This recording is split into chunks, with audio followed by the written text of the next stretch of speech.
peut être garantie. Monsieur le Président de l'Assemblée nationale, honorables députés, la vision d'un Sénégal souverain a été prise en charge dès la formation du gouvernement, avec notamment l'exigence de défendre en tout premier lieu les intérêts du Sénégal et de ne plus jamais nous laisser dicter notre conduite dans la gestion des affaires publiques et la défense du citoyen sénégalais. Il en est pour preuve les positions ouvertement affichées par Monsieur le Président de la République dans les instances internationales, que ce soit à la tribune des Nations Unies, au Forum mondial pour la souveraineté et l'innovation vaccinale, au sommet des Jeux olympiques du développement durable, aux réunions de l'Organisation de la coopération islamique. Nous militons pour un rééquilibrage de la gouvernance mondiale et le respect des valeurs universelles de paix et de droits de l'homme, en particulier la fin du génocide à Gaza et la reconnaissance des droits inaliénables du peuple palestinien. Au demeurant, au plan interne, la célébration du 80e anniversaire du massacre des tirailleurs sénégalais à Thiaroye, le 1er décembre 1944, a été l'occasion d'affirmer notre exigence de souveraineté dans le rétablissement des faits, tronqués, maquillés et cachés depuis 80 ans. Le non-renouvellement à l'expiration de son délai, le 17 novembre 2024, des accords de pêche qui liaient le Sénégal et l'Union européenne marque également notre volonté unilatérale de défendre les intérêts de notre pêche artisanale, de notre armement national et de notre industrie locale de pêche. Concernant la souveraineté monétaire de l'Union monétaire ouest-africaine, notre gouvernement a eu des échanges avec la BCEAO sur l'état et les perspectives de mise en œuvre de la réforme du franc CFA. S'agissant de la souveraineté en matière de défense, le Président de la République a annoncé la fermeture prochaine des bases militaires étrangères au Sénégal. De toutes les bases militaires au Sénégal. Enfin, pour ce qui est de la politique étrangère du Sénégal, les nouvelles bases ont été jetées, à savoir le retour à l'orthodoxie dans la représentation diplomatique sénégalaise à l'étranger, avec l'accréditation de diplomates de carrière ainsi que le focus mis sur le renforcement des liens de coopération avec les pays africains. Monsieur le Président de l'Assemblée nationale, honorables députés, le renouveau du Sénégal au plan intérieur et extérieur ne peut réussir sans une administration publique efficace et dotée d'éthique et de déontologie, ainsi que des sociétés publiques et parapubliques régies par une stricte gouvernance financière. Cela a été martelé par le Président de la République et suivi d'actions. À l'issue du premier Conseil des ministres, avec sa lettre du 8 avril 2024, transmise individuellement à chaque agent de l'État pour les inviter à la droiture, la probité et l'exemplarité, toujours au travers des principes du Jubal et du Jubbanti. Nous avons écouté et compris, Monsieur le Président de l'Assemblée nationale, honorables députés, la demande citoyenne pour une meilleure gouvernance du pays. Mais nous avons également accordé une priorité au cours des 8 derniers mois à la demande sociale des Sénégalais qui veulent une meilleure qualité de vie. À cet égard, nous nous sommes attaqués à la vie chère en mettant en place, dès le mois de juin 2024, dans un contexte de finances publiques en détresse, des mesures de réduction des prix de denrées de première nécessité. Concernant le coût du carburant et de l'électricité, les mesures utiles ont été prises pour le rétablissement de l'orthodoxie dans la passation des marchés d'approvisionnement en hydrocarbures et la diversification de leurs sources. S'agissant du cadre de vie des Sénégalais, notre gouvernement a eu engagé, depuis le mois d'avril, de fortes initiatives pour la gestion des inondations et les crues, pour le fonctionnement régulier du ramassage des ordures par l'appurement des arriérés.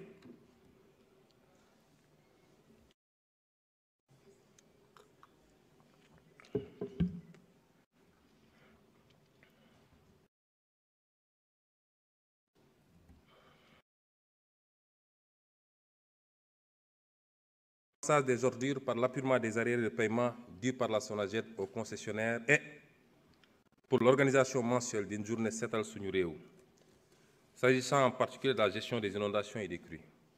Des sommes conséquentes ont été dégagées pour faire face, nous amenant à demander un audit du programme décennal de gestion des inondations et du programme d'assainissement des 10 villes qui ont englouti respectivement 285 milliards de francs CFA et 77 milliards de francs CFA sans résultat tangible.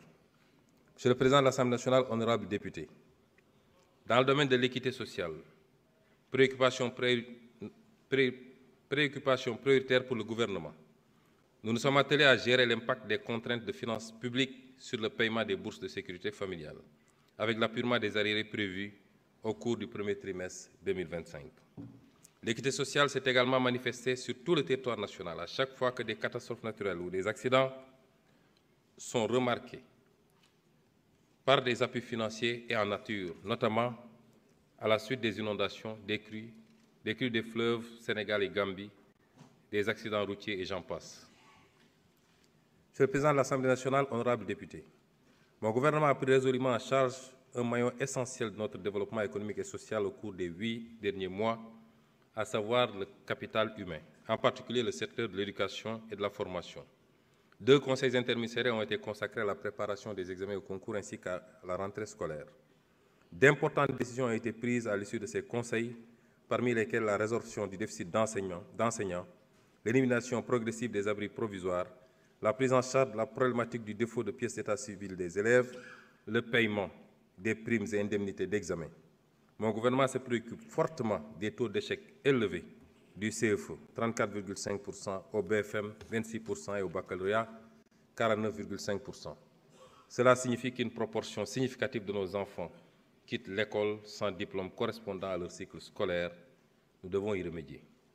Dans le domaine de l'enseignement supérieur, le défi majeur en cours de prise en charge est la transformation systématique du secteur avec la mise en place imminente d'un comité de pilotage chargé de proposer au Président de la République des mesures pertinentes. À cette fin, d'ores et déjà, les actions requises pour le rétablissement du calendrier universitaire et la pacification de l'espace universitaire ont été engagées. Les actions en direction de la jeunesse et de la promotion de la citoyenneté n'ont pas été en reste depuis avril 2024 avec l'organisation des vacances agricoles, le repositionnement du service civique et du volontariat au niveau de la primature pour plus d'impact et la systématisation du concept Armée-Nation dans tous les domaines d'activité appropriés. Dans le domaine du sport, nous avons soutenu les compétitions dans les disciplines phares et pris résolument en charge l'organisation des Jeux olympiques de la jeunesse Dakar 2026. Dans le secteur de la santé, la préoccupation principale a été de garantir la continuité des services et la qualité de l'accueil dans les services hospitaliers, ainsi que de passer en revue le programme de construction d'hôpitaux qui souffre de beaucoup d'actes de mauvaise gestion et particulièrement de surfacturation énorme. Monsieur le Président de l'Assemblée nationale, honorables députés, notre gouvernement s'est appesanti également, au cours de ces 8 derniers mois, sur les problématiques d'approvisionnement en eau potable, les questions environnementales et les infrastructures de transport. Concernant l'approvisionnement en eau potable, nous avons fermement engagé la résolution des insuffisances dans la gestion de l'hydraulique rurale et urbaine, avec notamment des directives pour mettre un terme aux incongruences caractérisées de la traversée de zones rurales non desservies en eau potable par des canalisations d'eau destinées aux villes. Dans le domaine de l'environnement, mon gouvernement a pris des mesures fortes avec la suspension jusqu'au 30 juin 2027 des activités minières autour de la rive gauche du fleuve de la Falémé sur un rayon de 500 mètres. Dans le domaine des infrastructures physiques, mon gouvernement a réalisé un état des lieux des programmes et projets de construction d'infrastructures routières, portuaires et aéroportuaires. Cet état des lieux a révélé certaines dérives et des intérêts sacrifiés de l'État du Sénégal. Monsieur le Président de l'Assemblée nationale, honorables députés, tous ces rappels m'ont paru utiles pour prendre la mesure des immenses défis déjà relevés par le gouvernement en si peu de temps, mais aussi les obstacles majeurs à franchir pour un Sénégal prospère. Au cours de ces 8 mois, le principal handicap auquel a été confronté mon gouvernement est l'héritage de la gestion d'un pays au milieu du gué, à l'image d'un bateau à bout de carburant dans une mer agitée. Jamais dans l'histoire du Sénégal, un pouvoir n'a été transmis dans cet état. Il nous fallait à la fois déconstruire les mauvais choix, attelage et agencement, redresser les manquements et choix malencontreux et construire les fondations du nouveau projet. Ardue fut la tâche, ardue est toujours la tâche, ardue sera encore la tâche dans un contexte de fortes attentes de l'ensemble des agents économiques et des partenaires. Notre gouvernement a donc pris le pari de la transparence et de l'arbitrage entre les besoins multiformes et complexes Nous avons ainsi procédé à l'appurement des arriérés de paiement sur les engagements de l'État autour des 3 précédentes campagnes agricoles, 73 milliards de francs CFA. Et sur les autres engagements de dette intérieure, nous avons soutenu les entreprises publiques en difficulté dans l'attente de leur restructuration. Dakar Demdik, Air Sénégal, La Poste, SAPCO, etc. Nous avons aussi soutenu la campagne de production agricole 2024 en intrants, subvention de 120 milliards. Nous avons également procédé en rapport avec les acteurs, notamment la CENIA, au relèvement du prix plancher d'achat des arachides pour le porter de 280 francs l'année dernière à 350 francs le kilogramme cette année. Monsieur le Président de l'Assemblée nationale, honorables députés, nous voilà à quelques encablures de la clôture de l'exercice budgétaire 2024, avec une loi de finances rectificative de vérité et de transparence, gage de notre engagement de dire toujours la vérité à notre peuple, rien que la vérité et toute la vérité.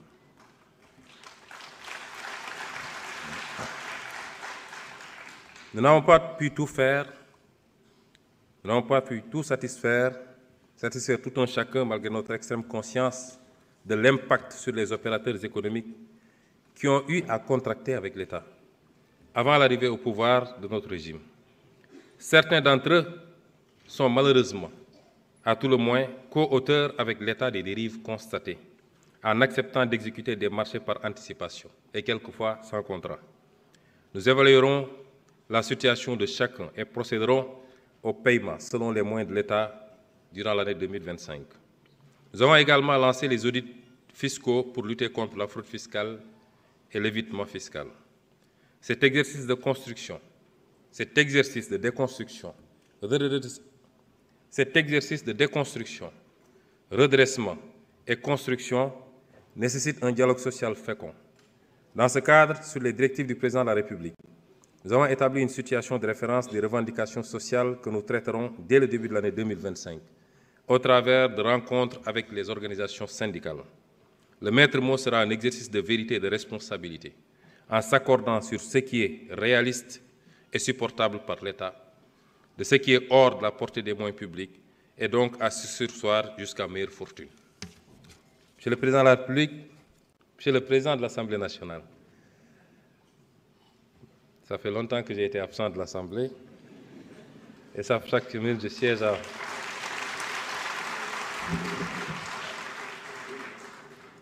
Monsieur le Président de l'Assemblée nationale, honorables députés, ces 8 derniers mois ont été également consacrés à un Sénégal ancré dans des valeurs fortes, qu'elles soient culturelles ou religieuses. Dans le domaine de la culture, nous avons renforcé les acquis culturels et engagé des réflexions pour le renouveau culturel du pays. Nous avons également répondu à une vieille doléance des artistes en adoptant en octobre 2024 un décret sur la rémunération de la copie privée. Nous avons aussi préservé, en l'achetant, la bibliothèque de l'ancien président Léopold Sédar Senghor qui avait été mise aux enchères. Dans le domaine religieux, nous avons créé une direction des affaires religieuses et de l'insertion des diplômés en langue arabe. Nous avons également assuré le soutien habituel aux principales manifestations des confréries religieuses musulmanes et de l'Église catholique. Nous avons continué de magnifier la belle communion des différentes composantes religieuses de la nation dans la tolérance et le respect mutuel. Enfin, dans le domaine de la presse, mon gouvernement a procédé à la restructuration du secteur des médias avec le retour à l'orthodoxie en matière de déclaration d'activité et le respect des préconisations légales et réglementaires. Ces constats et ce bilan d'étape non exhaustif, j'ai essayé de vous en épargner puisqu'il était beaucoup plus long, nous amènent à constater l'exigence de poser des ruptures fortes. Des ruptures à poser, Monsieur le Président de l'Assemblée nationale, honorables députés. L'état des lieux dressé sur ce dossier est particulièrement grave. Notre ambition de mettre le Sénégal sur une nouvelle trajectoire n'est pas compatible avec ces méthodes du passé. Là-dessus, nous avons reçu du peuple sénégalais un mandat clair, la rupture. Un changement profond de paradigme dans les politiques publiques s'impose, aussi bien dans le contenu que dans la méthode. Dans ce cadre, notre gouvernement a opté pour 7 ruptures majeures, dont les premières applications se sont traduites depuis le mois d'avril 2024 par des avancées concrètes et des réalisations tangibles. La première rupture, c'est le retour de l'ambition. C'est le retour de l'ambition.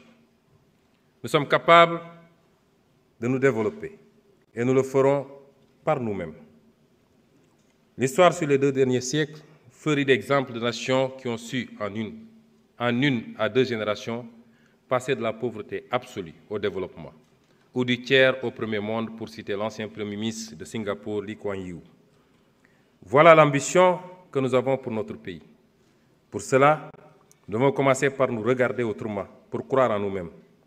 3 siècles de traite, d'asservissement et de dépendance ont sournoisement diffusé un complexe du colonisé.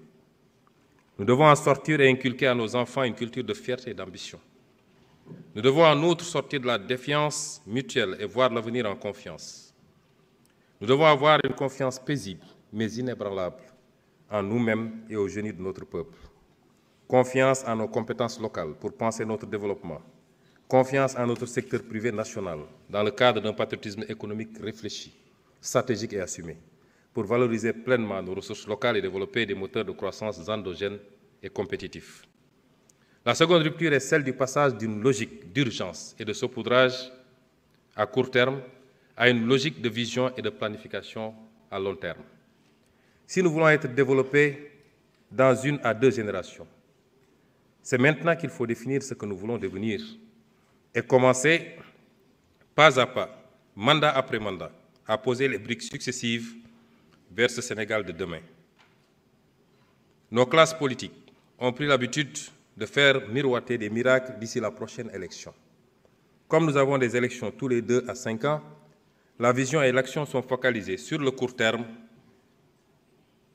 et les trésors de ressources financières, humaines et de temps mobilisés de façon non coordonnée dans la recherche d'effets spectaculaires du jour au lendemain, nous ont fatalement retombé, tel Sisyphe, au pied de la montagne, avec notre fardeau toujours plus lourd et nos forces toujours moins vives, de la vanité de nos efforts. Dès lors, en lieu et place d'une vision ambitieuse, construite progressivement et méthodiquement, nous voyons une ribambelle de projets, d'urgences parfois douteuses, qui poussent comme des champignons et évoluent au fil de l'actualité et des inaugurations sur catalogue. Au final, l'action publique se résume essentiellement à du saupoudrage. Elle mobilise le temps et l'énergie de nombreux acteurs. Elle coûte cher, mais a peu d'impact. Les citoyens n'en sont pas dupes. Au demeurant, même si les leviers d'action contre cette gabegie leur manquent, ne nous y trompons pas. En votant massivement pour le projet, c'est bien cette culture politicienne du saupoudrage de courte vue que les Sénégalais ont rejetée avec fracas. Ils savent que rien de solide pour leur avenir et l'avenir de leurs enfants ne se fera sans une vision ambitieuse, une planification sérieuse et une exécution rigoureuse. Ainsi, une rupture avec cette culture. Notre gouvernement, en rupture avec cette culture, notre gouvernement définira de façon précise le Sénégal que nous voulons pour demain, non pas en nous confinant à 2 ans, 5 ans ou la prochaine élection, mais armés d'une vision à 25 ans qui nous permette de nous attaquer de façon résolue aux batailles prioritaires pour sa mise en œuvre. Par ce moyen seulement, nous pourrons adopter des réponses sérieuses et durables aux aspirations des Sénégalais, en finalisant certaines et en initiant d'autres, en finalisant certaines et en initiant d'autres et passant le témoin de génération en génération, en nous étant assurés que des fondements solides sont en place et les jalons posés. Pour chacune de ces batailles,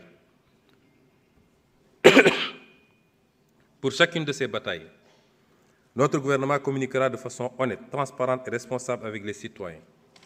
L'obsession de la prochaine élection, les pressions politiques du moment ne doivent pas dévier les actions sur le court terme et produire des effets détournés dans la conduite de politique et de décisions qui exigent une vision à long terme. C'est maintenant qu'il faut redonner au plan son rôle et sa dimension diaïste au sens du président Mamadou Dia. Ainsi, l'agenda national de transformation, désormais unique référentiel de nos politiques publiques, élaboré en seulement 6 mois, entièrement par des compétences nationales, sera opérationnalisé à travers un master plan de 10 ans qui déterminera les choix de politique sectorielle et un plan d'action quinquennal qui encadrera rigoureusement la programmation et l'exécution budgétaire. La troisième rupture est celle d'une logique de dépense à une logique de résultat. Le sentiment largement diffusé aujourd'hui, c'est que l'impact d'une activité se mesure au montant dépensé. Il y a toujours des inondations. Pourtant, nous avons dépensé des milliards. L'agriculture sénégalaise va mal, mais non. Regardez tout ce qu'on a dépensé en subventions et en machines. Cette culture apparaît dans toute l'ironie de sa splendeur lorsqu'on présente un budget de 7 000 milliards comme une prouesse. Ce qui compte, ce n'est pas de dépenser des milliards, c'est de bien dépenser ces milliards pour changer dans les faits et pour le mieux la vie de chaque Sénégalais. Ainsi, notre gouvernement travaillera à réorienter notre administration vers une culture de résultats. Notre priorité, ce ne sera plus combien de milliards ont été dépensés, mais bien l'impact relatif de chaque franc dépensé. Nous allons bâtir un État sénégalais capable, avec moins, de faire mieux. Du reste, cette logique du résultat et de l'impact ne sera pas seulement valable pour les dépenses issues de nos ressources publiques, elle le sera tout autant pour les ressources issues de nos partenaires au développement. À cet effet, nous avons commencé à mettre en place un nouveau dispositif d'identification et de sélection des investissements publics, en évitant d'engager des opérations d'investissement que le secteur privé pourrait et devrait réaliser. Dans cette perspective, la politique de partenariat de type public-privé sera repensée pour corriger les déséquilibres et imperfections constatés au cours de la dernière décennie. Une attention particulière sera apportée aux coûts unitaires en redéfinissant la politique de commande publique et en retenant partout des prix de référence. La qualité des ouvrages et les délais de livraison de la commande publique deviendront des normes que tout contractant devra respecter. Par-dessus tout, la transparence devra être de rigueur dans le choix des entreprises contractantes qui devront remplir toutes les exigences de qualification et d'expérience requises. La quatrième rupture est celle d'une logique de gestion partisane à une logique de participation citoyenne. Notre ambition pour le Sénégal ne peut réussir sans une adhésion durable des populations et sans la participation de tous à la construction commune d'un Sénégal nouveau. En votant pour le projet, les Sénégalais ont également rejeté cette façon de faire de la politique, où l'on proclame la main dans le cœur, la main sur le cœur, que la patrie viendra avant le parti, et où chaque acte posé démontre le contraire. Nous ne voulons plus d'une gestion du pays qui se résume à la gestion partisane d'une clientèle politique. Nous ne voulons plus d'un pays où les richesses sont accaparées par un clan. Nous voulons, au contraire, un pays où les ressources du pays sont gérées au profit de tous et où le mérite est plus important que l'appartenance familiale, ethnique ou politique. La cinquième rupture consacre le passage d'une gestion centralisée à outrance à une logique de gestion déconcentrée, une logique, disons, territorialisée. En effet, notre ambition pour le Sénégal ne pourra être réalisée sans une gestion plus proche des territoires. Faire reculer le centralisme au profit de la gestion de proximité. Notre action sera dès lors de procéder à de profondes réformes en matière de décentralisation, de fiscalité et de gestion budgétaire, entre autres, afin de libérer le potentiel de notre terroir. Au sein de ces pôles, les villes épicentres seront au cœur de la nouvelle stratégie. Elles bénéficieront d'investissements conséquents en matière d'eau et d'assainissement, d'électrification, de gestion des déchets, d'infrastructures de transport et numérique, et j'en passe. Dans la même foulée, la décentralisation sera approfondie en renforçant les compétences, les capacités et les moyens financiers des collectivités territoriales.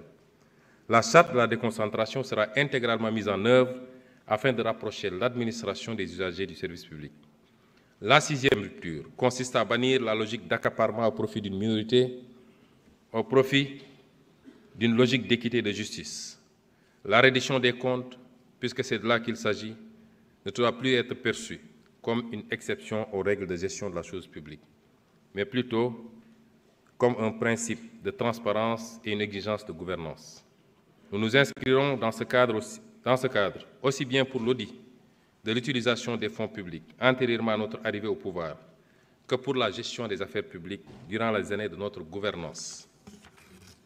L'État veillera à ce que les structures de contrôle et les juridictions compétentes puissent exercer leurs missions respectives, conformément aux lois et règlements, mais également en application des principes de la séparation des pouvoirs et de la présomption d'innocence.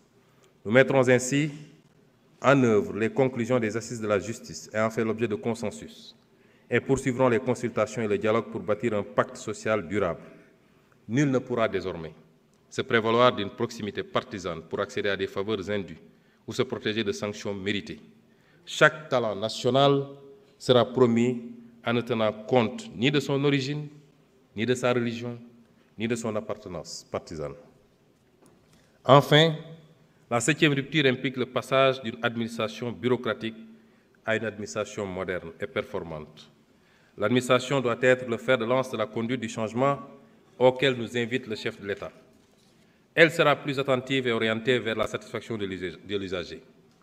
Le clientélisme y sera aboli, conformément à l'invite du chef de l'État aux agents de l'administration.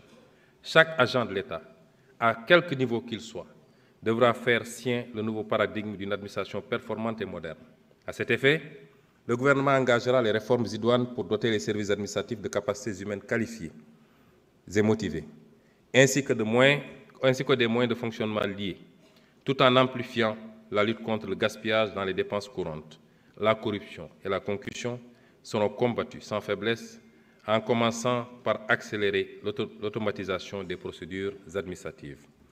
Nous avons déjà entrepris de bâtir une administration publique autour des principes de probité et d'intégrité, autour du Djoub, du Djoubel et du Djoubbanti. Monsieur le Président de l'Assemblée nationale, honorables députés, après vous avoir rappelé ces principes et après vous avoir dressé l'état des lieux, vous avoir rappelé les 7 principes qui vont fonder notre logique de rupture, nous allons faire quelques développements sur le cap 2025-2029. Les ruptures que je viens d'évoquer guideront notre stratégie opérationnelle pour les 5 prochaines années. Pour cela, notre premier devoir est de traduire la vision du chef de l'État de façon concrète, pour qu'elle soit partagée et que chaque Sénégalais soit fier d'en parler, soit fier chaque jour d'y apporter sa pierre. D'abord, un Sénégal souverain sera une réalité tangible si nous nous en donnons les moyens en matière économique, énergétique, alimentaire, pharmaceutique, scientifique, technologique et sécuritaire. Un Sénégal juste repose sur une véritable paix sociale, une nation où règne la justice, l'équité, l'unité et la cohésion nationale. Un Sénégal prospère implique de tripler le revenu par habitant pour rejoindre la catégorie supérieure des pays à revenus intermédiaires, et cette ambition sera réalisée grâce à une croissance annuelle minimale de 6,5% sur 25 ans qui transforme qualitativement la vie des populations. Croissance inclusive, s'entend, et une croissance endogène également. Monsieur le Président de l'Assemblée nationale, honorables députés, l'agenda national de transformation se décline en 4 axes, à savoir, premier axe, une économie compétitive. Deuxième axe, un capital humain de qualité et l'équité sociale. Troisième axe, un aménagement et un développement durable. Et enfin, quatrième axe, une bonne gouvernance et un engagement africain. Pour réussir ces axes, il y a des prérequis indispensables. Les conditions de succès de cette vision reposent sur des prérequis relatifs à la présence d'un État stratège, sachant anticiper les mutations, sachant planifier les actions, sachant réguler efficacement et dans la transparence les politiques publiques. Ces prérequis ne sont toutefois pas des conditions suffisantes dans le cas des pays en développement comme le Sénégal, fortement dépendants des flux de financement et d'investissements étrangers. Il leur faut impérativement résoudre cette problématique de dépendance en relevant sensiblement leur capacité de mobilisation de ressources internes au travers de la politique fiscale, l'approfondissement du marché du crédit bancaire et du marché financier, mais surtout la promotion de mécanismes alternatifs de financement.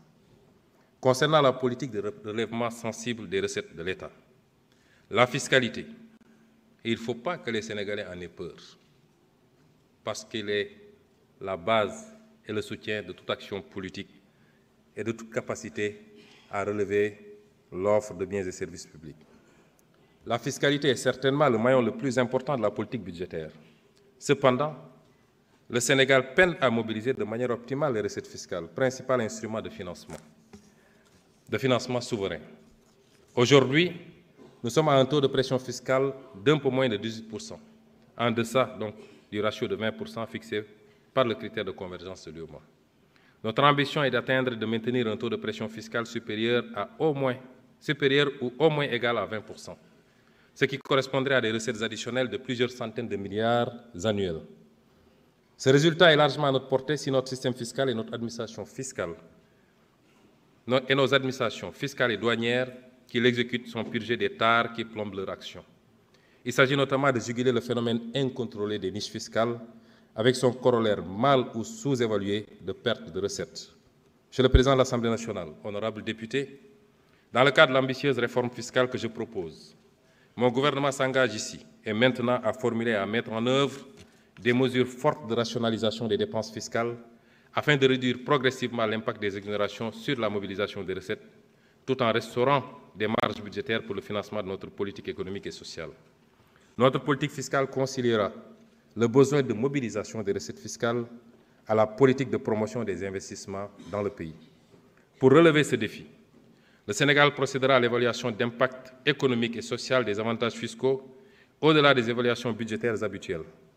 Aujourd'hui, l'analyse des données sur les dépenses fiscales donne l'impression d'une générosité sans contrôle de l'État, pour des résultats dont l'efficacité n'est pas démontrée.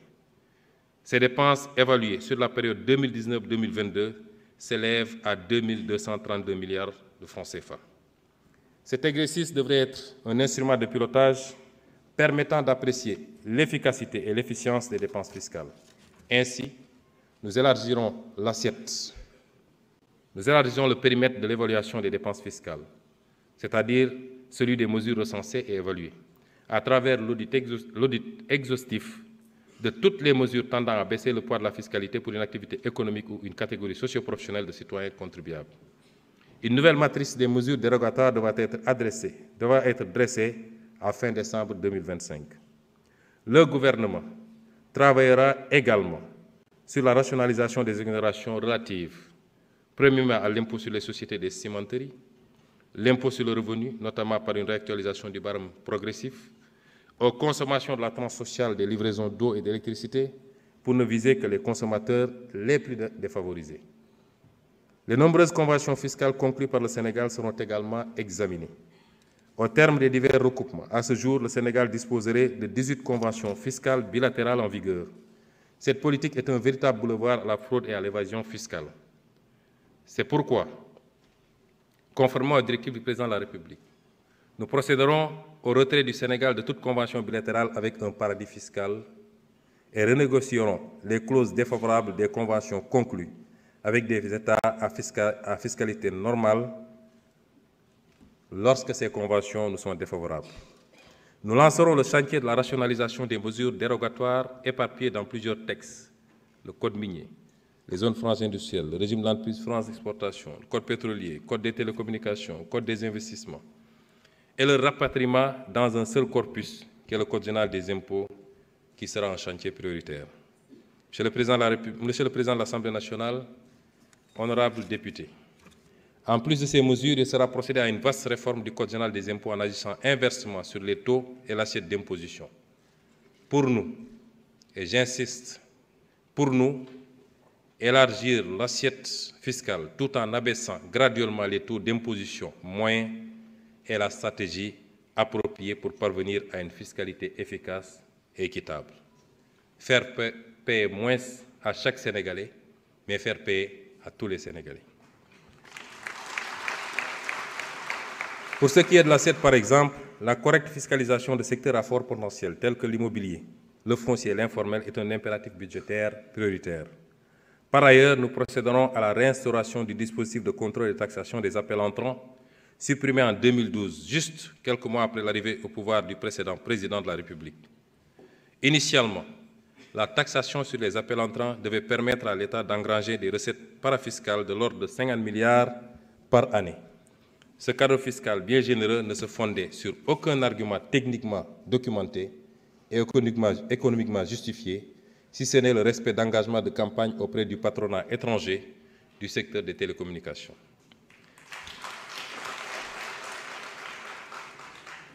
Ce renoncement a fait perdre au Trésor public des centaines de milliards, minimum 600 milliards de 2012 à 2024. Mon gouvernement s'engage, dès ce premier trimestre 2025, à remettre sur la table cette question. Une étude documentée impliquant toutes les parties prenantes, ministère en charge des télécommunications, ministère en charge des Finances, ARTP, Direction générale des impôts et des domaines, opérateurs de téléphonie, associations de consuméristes, sera réalisée. Sur cette base, une nouvelle réglementation instituant un système de contrôle et de taxation des communications téléphoniques internationales entrant en République du Sénégal sera adoptée. Un accent sera consacré à la formation des administrations pour leur permettre de pouvoir faire face aux opérations complexes d'évasion, notamment les opérations transfrontalières, telles que les prix de transfert, les montages abusifs et autres, qui appauvrissent le pays de ressources précieuses pour le financement de son développement. Enfin, nous lutterons farouchement contre les pratiques permissives, corruptrices et dommageables à l'intérêt national, telles que celles consistant en des manipulations du Code général des impôts, pour y introduire des dispositions comme les remises gracieuses aux entreprises ou la procédure de l'arbitrage fiscal permettant au ministre chargé des Finances de renoncer à des recettes fiscales votées par l'Assemblée nationale au nom du peuple sénégalais.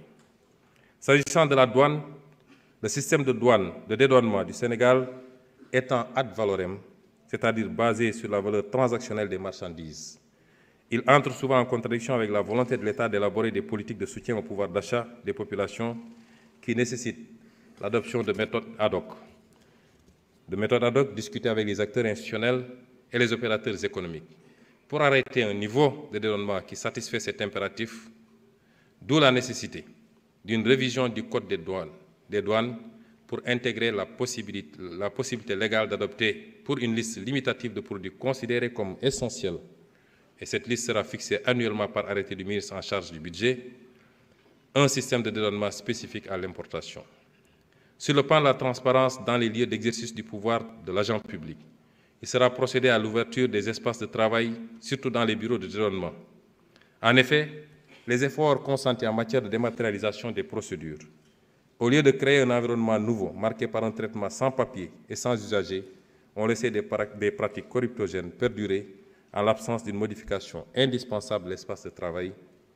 Pourtant, un pays voisin comme la Gambie a adopté le système des open space pour les agents chargés du traitement et de la vérification des déclarations dans les bureaux de dédouanement.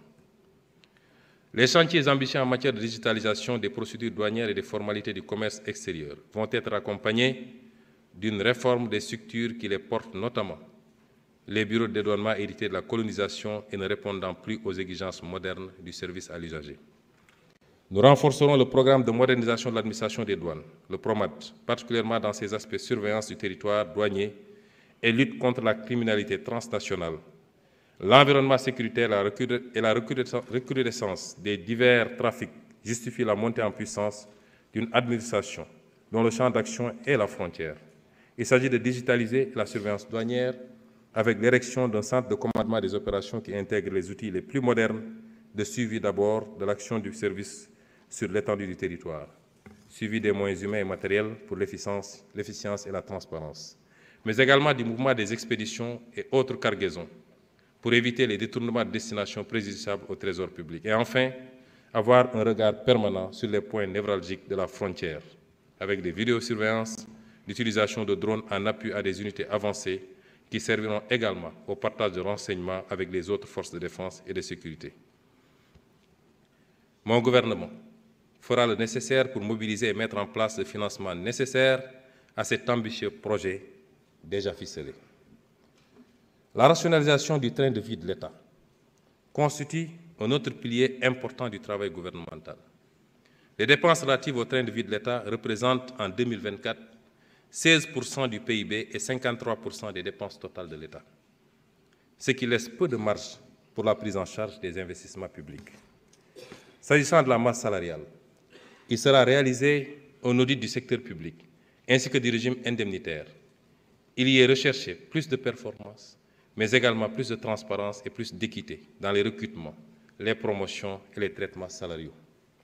Toute proposition de recrutement de nouveaux personnels devra être accompagnée d'une fiche d'évaluation du besoin, en identifiant clairement la valeur ajoutée créée, considérant les ressources disponibles. Nous mettrons en œuvre dès 2026 un budget à base zéro, ce qui nous donnera l'occasion de traquer toutes les niches de gaspillage qui figurent année après année dans les dépenses courantes, sous la rubrique intitulée « Services votés ». Les mesures nouvelles des budgets programmes seront également minutieusement étudiées. Dans la même veine, des audits organisationnels seront menés dans les différents services publics afin de rationaliser dans tous les domaines l'architecture et la structuration des administrations, agences et entreprises publiques et parapubliques. La mise en place d'un système de centralisation des achats de mobilier et des fournitures permettra de rationaliser la commande publique et de faire des économies substantielles, tout en privilégiant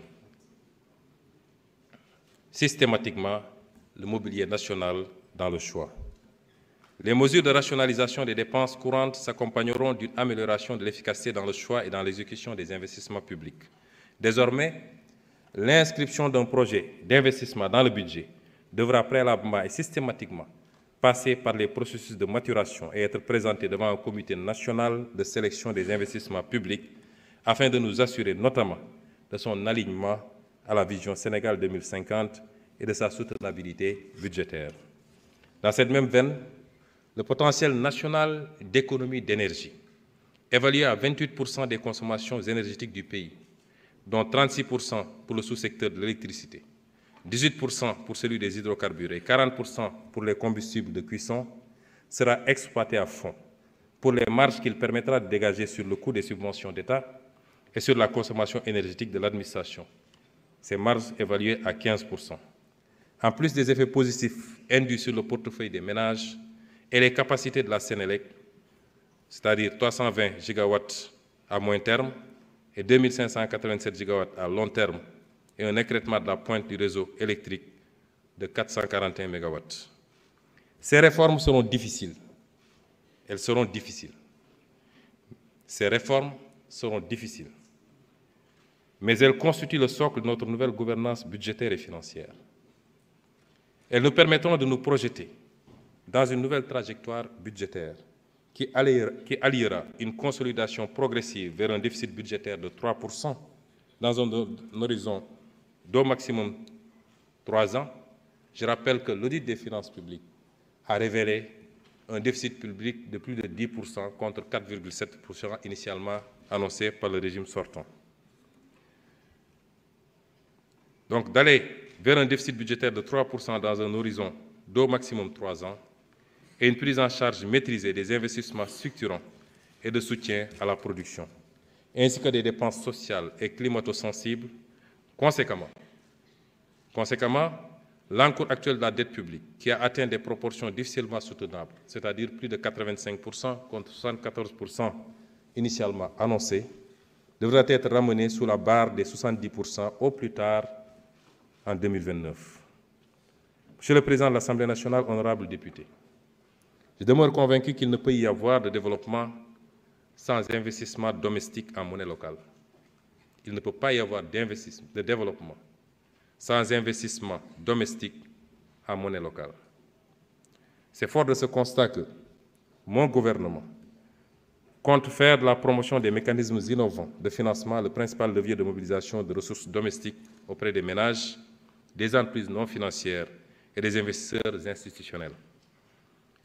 En ce qui concerne les ménages, la stratégie de mobilisation des financements nécessaires à l'exécution des programmes et projets, la stratégie nationale de développement 2025-2029, intégrera l'intérêt à susciter auprès des Sénégalais pour leur participation financière à l'effort de transformation structurelle. À cet égard,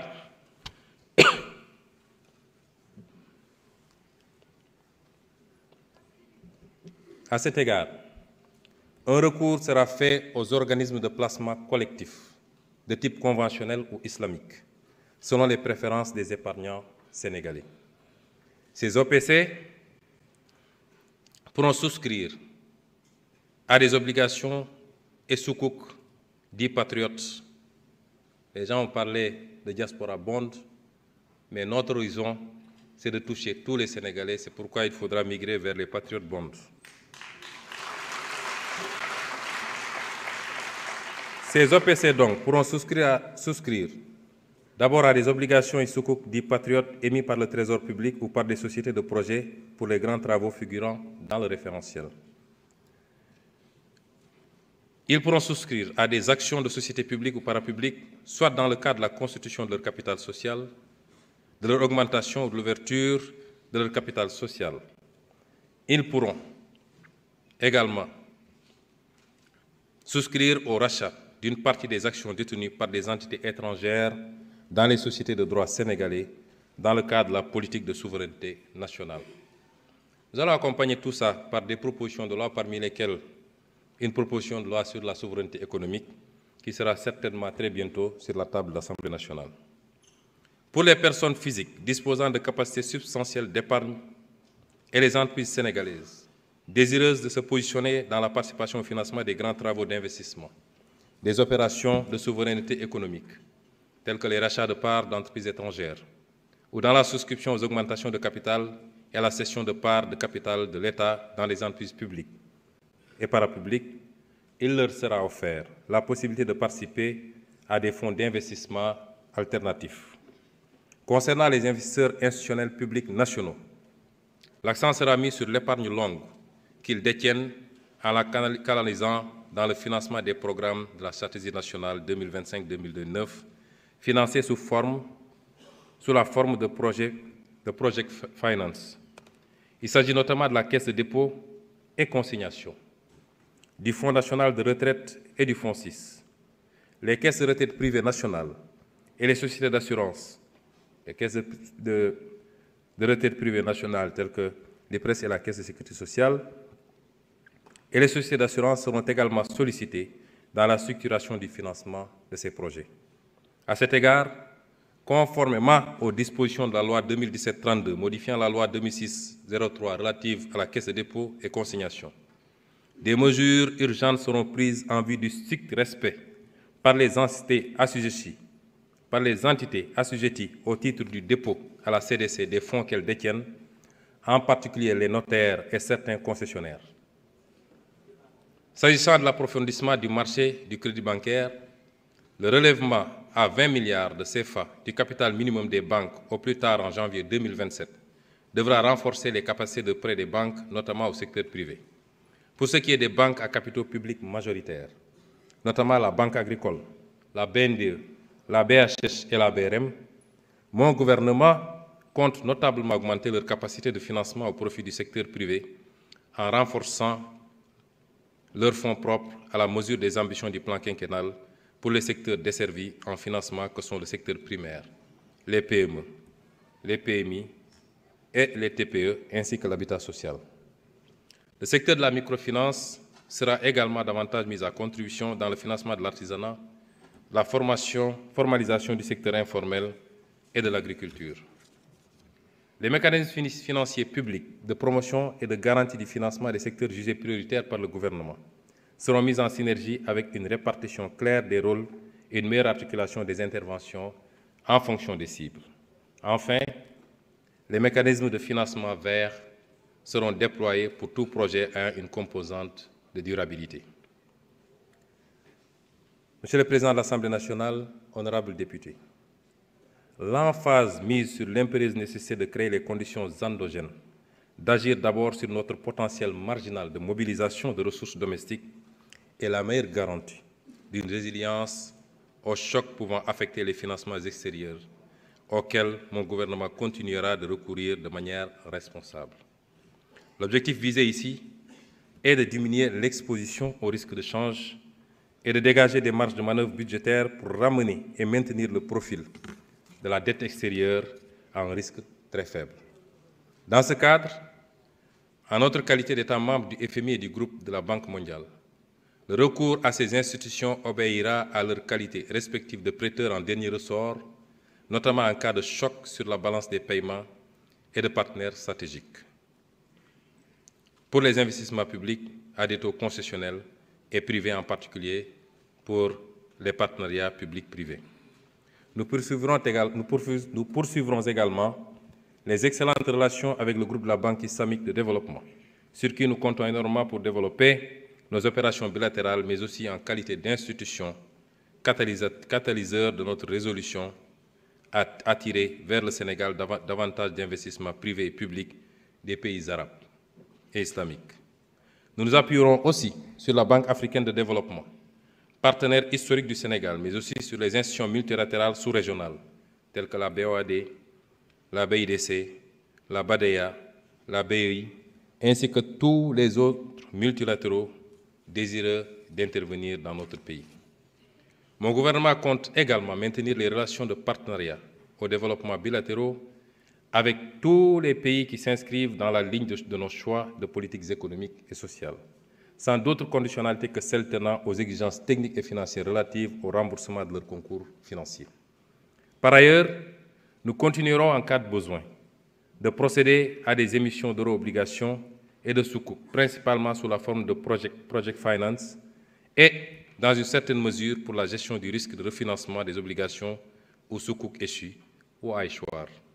Bref, nous maintiendrons avec la communauté financière internationale et les marchés les meilleures relations possibles, d'une part dans le respect des intérêts du Sénégal et d'autre part avec l'exigence d'une introspection de leur part sur les inerties de leurs règles et attitudes qui n'ont pu prévenir la situation désastreuse des finances publiques héritées du régime précédent.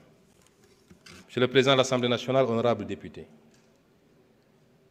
après vous avoir entretenu des financements, qui me semble être l'aspect le plus important, j'ai toujours tendance à dire que quel que soit le programme qu'on me présente, la première question que je pose, c'est avec quoi il sera financé. Je vais vous entretenir maintenant des programmes et des projets. Nous nous sommes voulus ambitieux, à la mesure certes des attentes des Sénégalais, mais surtout de la conviction ferme des potentialités de notre pays en ressources naturelles, mais également humaines. Mon gouvernement s'engage à bâtir une économie attractive et compétitive, où la démocratie économique, par la liberté économique et l'inclusion, seront de mise. Nous mettrons en œuvre les réformes structurelles nécessaires pour un environnement des affaires de classe mondiale, libérer le potentiel du secteur privé national pour l'essor de véritables champions nationaux, innovants et conquérants, et créer de l'emploi.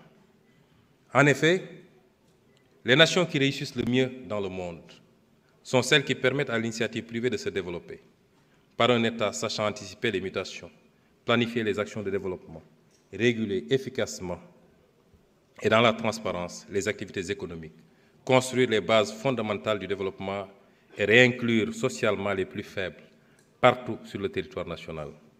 Pour ce faire, nous ferons la cartographie des chaînes de valeur dans nos territoires et ferons la promotion d'un dialogue public-privé sincère pour identifier les appuis à apporter à notre secteur privé national. Notre objectif est de créer un cadre où chaque Sénégalaise et chaque Sénégalais pourra développer et exprimer ses talents et sa créativité, où chaque entreprise, quelle que soit sa taille, peut prospérer et contribuer pleinement au progrès national sans devoir recourir à l'informalité. Notre engagement à faire du secteur privé le moteur de la création de richesses et d'emplois se traduira par la réforme du Code des investissements, afin d'en faire le seul régime d'exception. Cette réforme vise à élargir les secteurs éligibles, ainsi qu'à revoir les critères d'éligibilité pour inclure dans son champ d'application la petite, voire même la très petite entreprise. Intégrer la problématique de l'accès au foncier, les incitations non fiscales ou la redéfinition du régime de protection des investisseurs. Un programme de marketing international sera mis en place pour vendre le label Invest in Sénégal. Les procédures administratives relatives à l'investissement et au commerce extérieur sont revues en profondeur. De manière plus globale, une transformation ambitieuse de l'administration publique sera menée pour en faire une institution moderne, accessible et centrée sur les besoins des usagers. Les grands registres de l'État seront digitalisés et une phase pilote zéro papier remplacera les procédures traditionnelles par des solutions numériques pour simplifier les démarches et réduire les délais.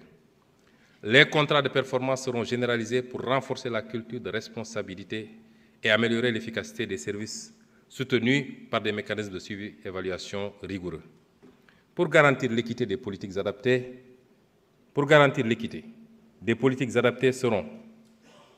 seront mises en place pour inclure les populations marginalisées et assurer un accès équitable aux services publics. Une stratégie nationale d'accueil et d'orientation institutionnalisera un service adapté à tous. Des PPP et des financements innovants appuieront ces réformes, en particulier dans les zones défavorisées.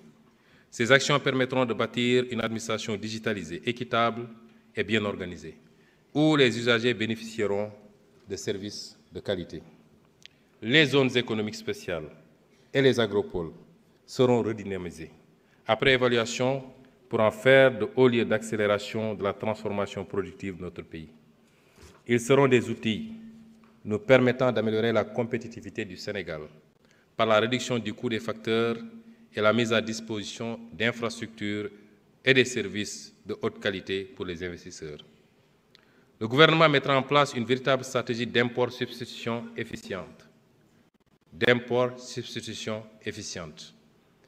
Nous soutiendrons les agriculteurs et mettrons tout en œuvre pour attirer le secteur privé national et les entreprises étrangères dans la production, la distribution et le stockage des produits que nous importons jusqu'ici, surtout les denrées. La stratégie de promotion des exportations sera entièrement repensée, en ciblant notamment tous les produits pour lesquels le Sénégal possède un avantage compétitif dans le cadre de la zone de libre-échange continentale africaine, la ZLECAf. Une stratégie nationale de promotion et de développement des petites et moyennes entreprises et des petites et moyennes industries sera mise en œuvre de façon inclusive. Elle servira de cadre d'intervention harmonisé pour davantage organiser les structures d'appui et d'encadrement, faciliter l'accès au financement et au marché, renforcer les compétences entrepreneuriales et aménager les protections nécessaires pour favoriser l'éclosion de nos industries naissantes. Dans la même optique, mon gouvernement misera sur l'instrument de mise à niveau des entreprises afin d'améliorer la compétitivité des entreprises dans le marché domestique et à l'exportation. Il facilitera aussi l'accès des PME-PMI à des petites entreprises au marché public, notamment pour la réalisation des grands chantiers. Dans sa volonté d'asseoir les bases fondamentales solides pour le développement économique, l'État donnera une nouvelle impulsion à la recherche et à l'innovation, avec pour ambition de mobiliser dans le public et dans le privé un financement de la recherche équivalent à 1,5 du produit intérieur brut d'ici 2030. Des écosystèmes régionaux d'innovation intégrant universités, écoles d'ingénieurs, industries et centres de recherche seront développés pour résoudre les problématiques de développement endogène, augmenter la capacité nationale en production de brevets et de prototypes et valoriser les résultats de la recherche et de l'innovation. Le Sénégal émergera ainsi comme un pôle africain reconnu pour la qualité de sa recherche et de ses innovations. Des infrastructures de connectivité et de logistique. Des infrastructures de connectivité et de logistique modernes et durables seront implantées partout sur le territoire national, à l'intérieur des pôles comme pour les relier, en engageant des réformes institutionnelles, en mettant en œuvre de manière méthodique les schémas directeurs de développement des aéroports régionaux et un schéma directeur des chemins de fer. Il s'agira également d'optimiser les infrastructures maritimes et portuaires, port de Ndayane, de Bargny, de Sendou, de futurs ports de Nikin et éventuellement de Saint-Louis, et de renforcer les capacités de la flotte maritime pour soutenir le commerce. Il en est de même de la poursuite de la construction de routes et de pistes de désenclavement afin d'améliorer la connectivité au plan national.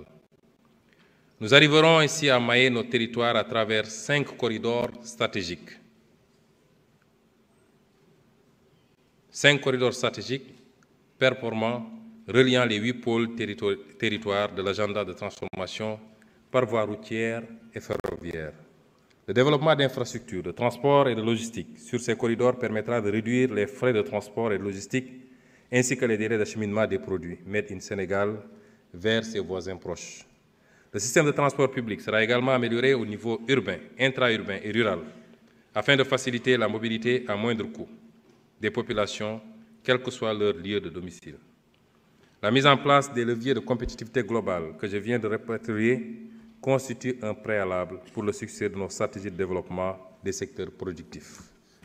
Le gouvernement travaillera à donner corps à l'ambition nationale retenue dans la vision Sénégal 2050, de développer 4 puissants moteurs de croissance, l'agriculture au sens large et les industries agroalimentaires, telles que les filières céréales locales, arachides, oléagineux, horticulture et produits forestiers non ligneux, produits d'élevage, produits halieutiques, agro-industrie, coton et sel.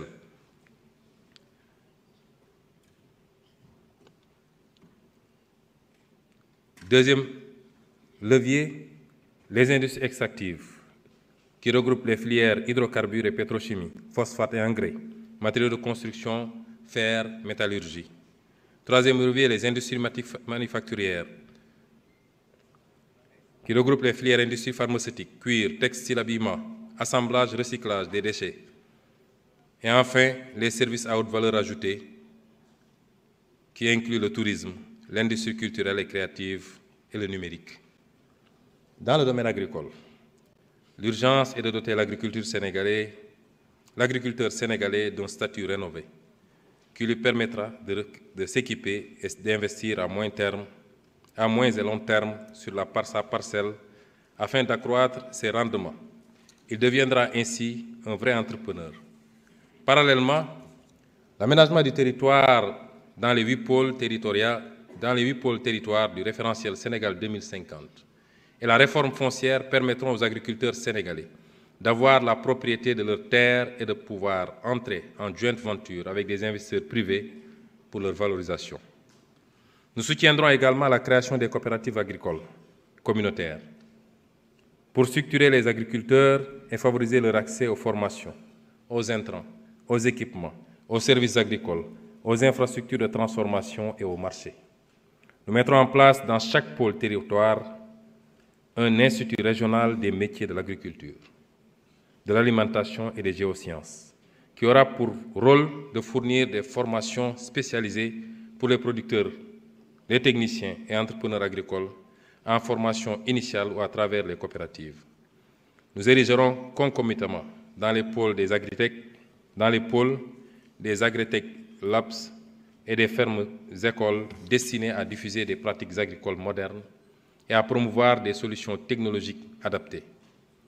La politique d'infrastructure agricole et de mécanisation sera élargie. Elle sera couplée à l'accroissement des moyens financiers et matériels, ainsi que des capacités humaines des structures de recherche agricole, de formation d'encadrement et de services modernes aux agriculteurs. Les agriculteurs seront également encouragés à adopter des systèmes de production modernes, biologiques, autant que possible, durables, intelligents et résilients face au changement climatique. Nous favoriserons également l'installation à travers les coopératives agricoles communautaires de banques communales de stockage et de multiplication des semences de qualité, approvisionnées initialement par l'État sous le contrôle de l'Institut sénégalais de recherche agricole, qui sera doté de moyens adaptés. La disponibilité durable de semences de qualité en quantité suffisante suppose que les agriculteurs contribuent activement à approvisionner les banques de semences à partir de leurs récoltes. Des incitations spécifiques seront aménagées à cet effet. La diversification des spéculations sera promise, notamment celles qui contribuent à la sécurité alimentaire, celles qui se substituent aux importations ou qui ont une valeur marchande élevée. L'État accompagnera ce processus en installant partout dans le pays des infrastructures de stockage et de refroidissement des produits agricoles. Une stratégie de valorisation des produits forestiers non ligneux sera également conçue et mise en œuvre.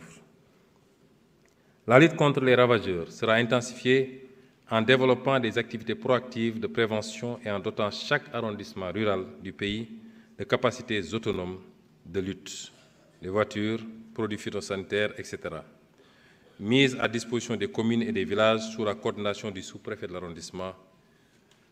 Des recherches seront également menées pour développer les techniques biologiques de lutte contre les ravageurs, et là, nous développerons une filière nationale intégrée du phosphate et de l'engrais, avec pour objectif de transformer à l'horizon 2034 sur le territoire national 100% de notre phosphate national en engrais. D'ores et déjà, les industries de phosphate existantes devront se mettre à niveau afin d'atteindre progressivement l'objectif de 100% de transformation en engrais en ciblant un taux intermédiaire de 50% en 2029. Parallèlement, nous travaillerons à la mise en place, au nord du pays, d'un grand groupe industriel pour la production d'engrais customisés, capable de servir les marchés nationaux et régionaux en engrais de haute qualité et qui deviendra ainsi une grande multinationale sénégalaise et un champion industriel national. Nous encouragerons également la création de petites unités d'engrais sur mesure au niveau des terroirs. La maîtrise de l'eau sera améliorée en augmentant les surfaces aménagées autour des fleuves et en promouvant la petite irrigation par mini-forage ou par moyen de stockage d'eau de pluie. Notre objectif étant d'arriver à l'horizon 2029 à irriguer au moins 15% de nos superficies cultivées et de pouvoir ainsi atteindre le taux cible de 50% à l'horizon 2050. Cette option d'une agriculture irriguée nous permettra de réduire fortement le sous-emploi en milieu rural et d'offrir une occupation et des revenus permanents aux acteurs du monde rural. En matière d'élevage, le gouvernement appuiera la mise sur pied d'organisations d'éleveurs dans les pôles à vocation agro-silvopastorale. La filière sera modernisée pour le développement de fermes à haut rendement dédiées à l'élevage intensif et à la satisfaction de la demande nationale en lait et en produits laitiers. La production de fourrage et les services d'appoint, comme l'insémination artificielle et la santé animale, seront promus. Nous veillerons à moderniser le suivi des cheptels grâce à des moyens digitaux pour prévenir le surpâturage et lutter contre le vol de bétail. Nous veillerons également à la remise en état des réserves sylvopastorales du type du ranch Djibo-Leitika à Doli. Et nous développerons de nouvelles infrastructures d'abattage, de stockage, de traitement et d'emballage des produits d'élevage aux normes internationales de qualité et de sécurité sanitaire. La loi d'orientation sylvopastorale, en cours de révision, propose une batterie de réformes afin de produire une nouvelle dynamique dans l'exploitation des systèmes agraires, forestiers, piscicoles et pastorales. S'agissant de la pêche et de l'aquaculture, la politique de pêche durable sera appliquée dans toutes ses dimensions et des mesures conservatoires seront prises contre la pêche illégale ou la surexploitation des petits pélagiques. Les capacités du pays en surveillance maritime et fluviale seront renforcées à cette fin. L'activité des usines de farine et d'huile de poisson sera mieux encadrée. Des points de débarquement modernes et équipés seront aménagés sur l'ensemble du littoral en complément du renforcement des services d'appui, des chaînes de valeur et de promotion des activités de conditionnement et de transformation pour moderniser la pêche artisanale.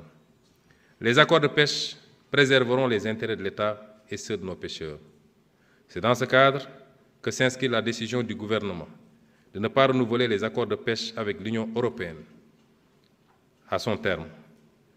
L'aquaculture sera activement développée en zone rurale, en faisant une activité complémentaire de choix pour les paysans, ainsi qu'un moyen d'approvisionnement en poissons frais et de qualité pour toutes les populations du pays.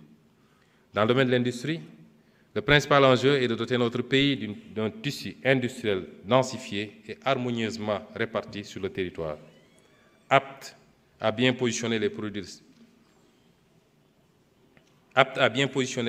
et services made in Sénégal dans l'ensemble continental africain. L'industrialisation est un processus long et difficile, mais nous y parviendrons avec méthode, par le biais des filières agro-industrielles, des industries extractives, des industries manufacturières, ciblant les produits textiles, d'habillement et du cuir, ou le montage local de produits industriels de consommation courante, des matériaux de construction et des industries de services à haute valeur ajoutée. Pour chacune de ces filières, nous mettrons en place une stratégie dédiée en l'accompagnant d'incitations financières et fiscales en donnant la priorité aux activités créatrices de nombreux emplois. Les agropoles, véritables moteurs du développement agro-industriel, joueront un rôle central en facilitant, grâce à l'intermédiation des coopératives, l'accès des producteurs agricoles aux agrégateurs et aux industries de transformation, en rapprochant physiquement les zones de production des unités de transformation. Ils permettront de réduire les pertes post-récolte, d'améliorer la visibilité sur les stocks et d'optimiser la gestion des volumes de production. Ces infrastructures intégrées deviendront également des vecteurs d'innovation technologique. Des plateformes d'accélération industrielle et des domaines industriels seront érigés dans les différents pôles territoriaux en mettant en valeur les potentialités en ressources. Après avoir entamé la production de pétrole. Notre pays va entrer en plein ère de production du gaz à partir de 2025.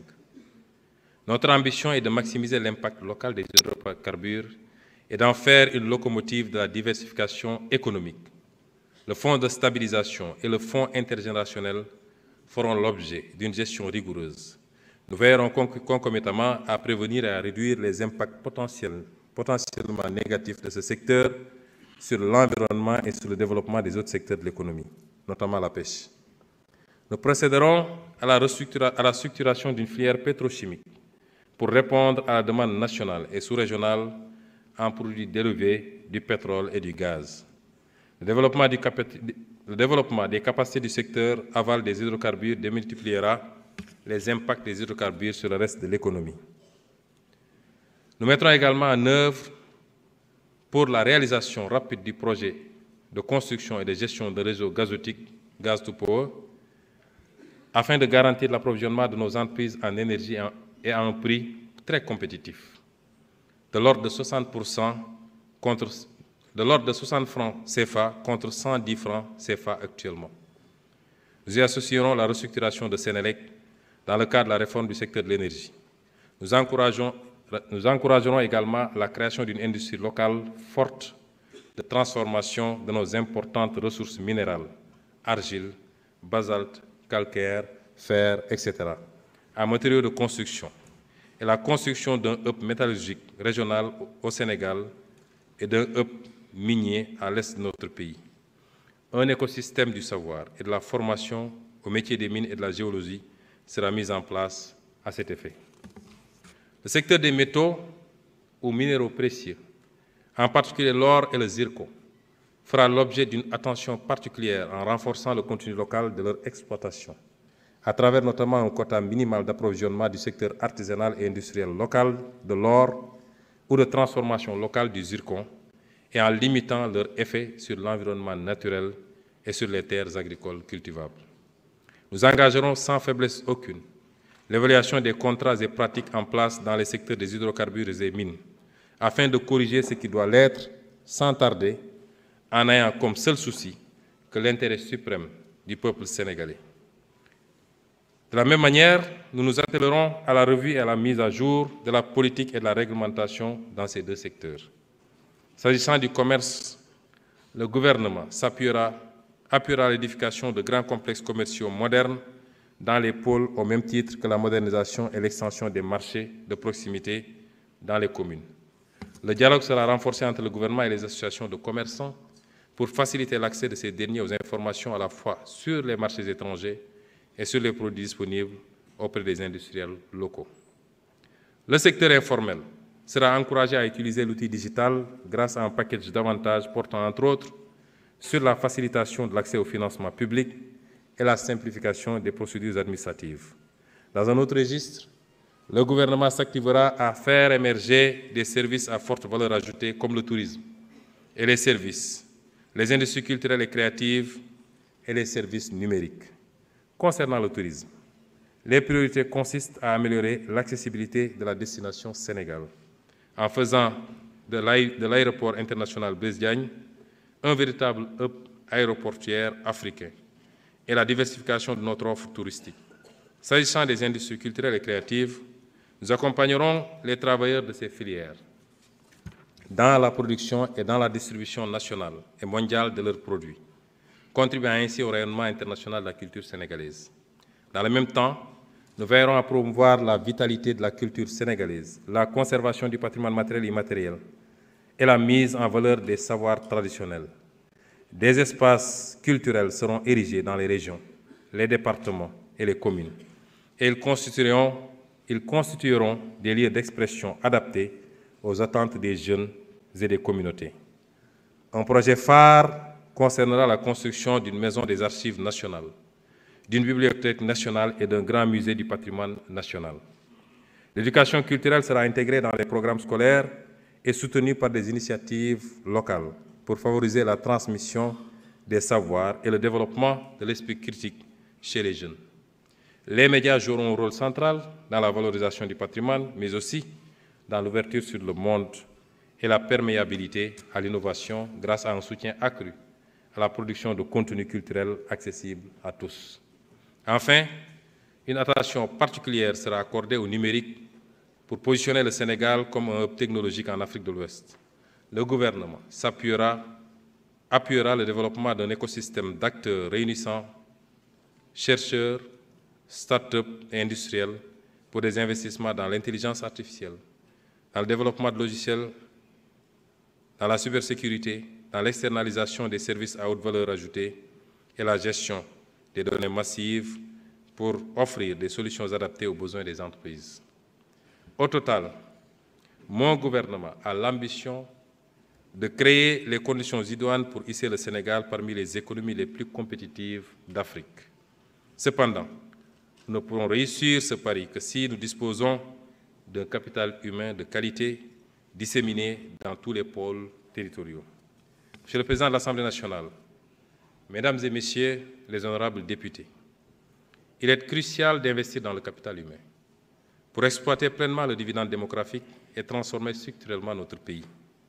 Il nous faut garantir une éducation et une formation solide qui permettent à nos jeunes de développer, à notre jeunesse de développer son employabilité et de tenir toute sa place dans la construction du développement national. Une offre de santé de qualité pour tous, une protection sociale universelle efficace et efficiente. Nous devons également promouvoir activement l'intégration de la dimension genre dans toutes les politiques publiques. Genre s'entendant ici de manière très précise, hommes et femmes.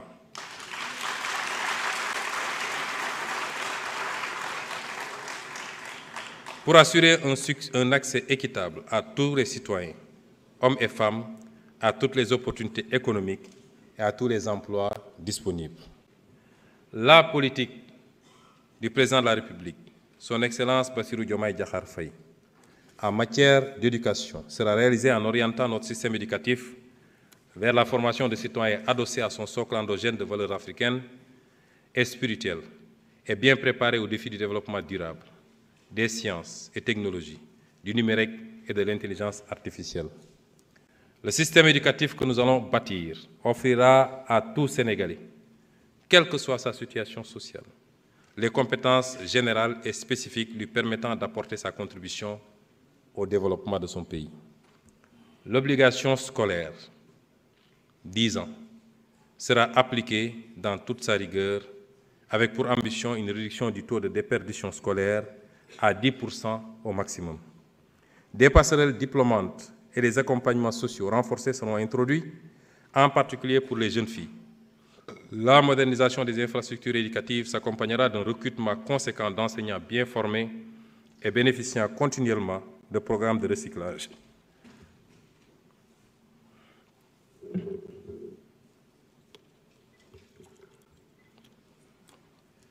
Je vois beaucoup de députés boire alors que c'est moi qui parle.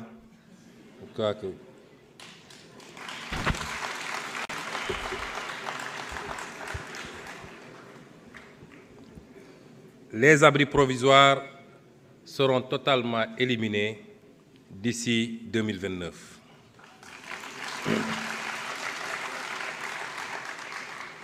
Les technologies émergentes comme l'intelligence artificielle seront introduites dans les curricula et davantage d'élèves seront orientés vers les filières sciences, technologies, ingénierie et mathématiques.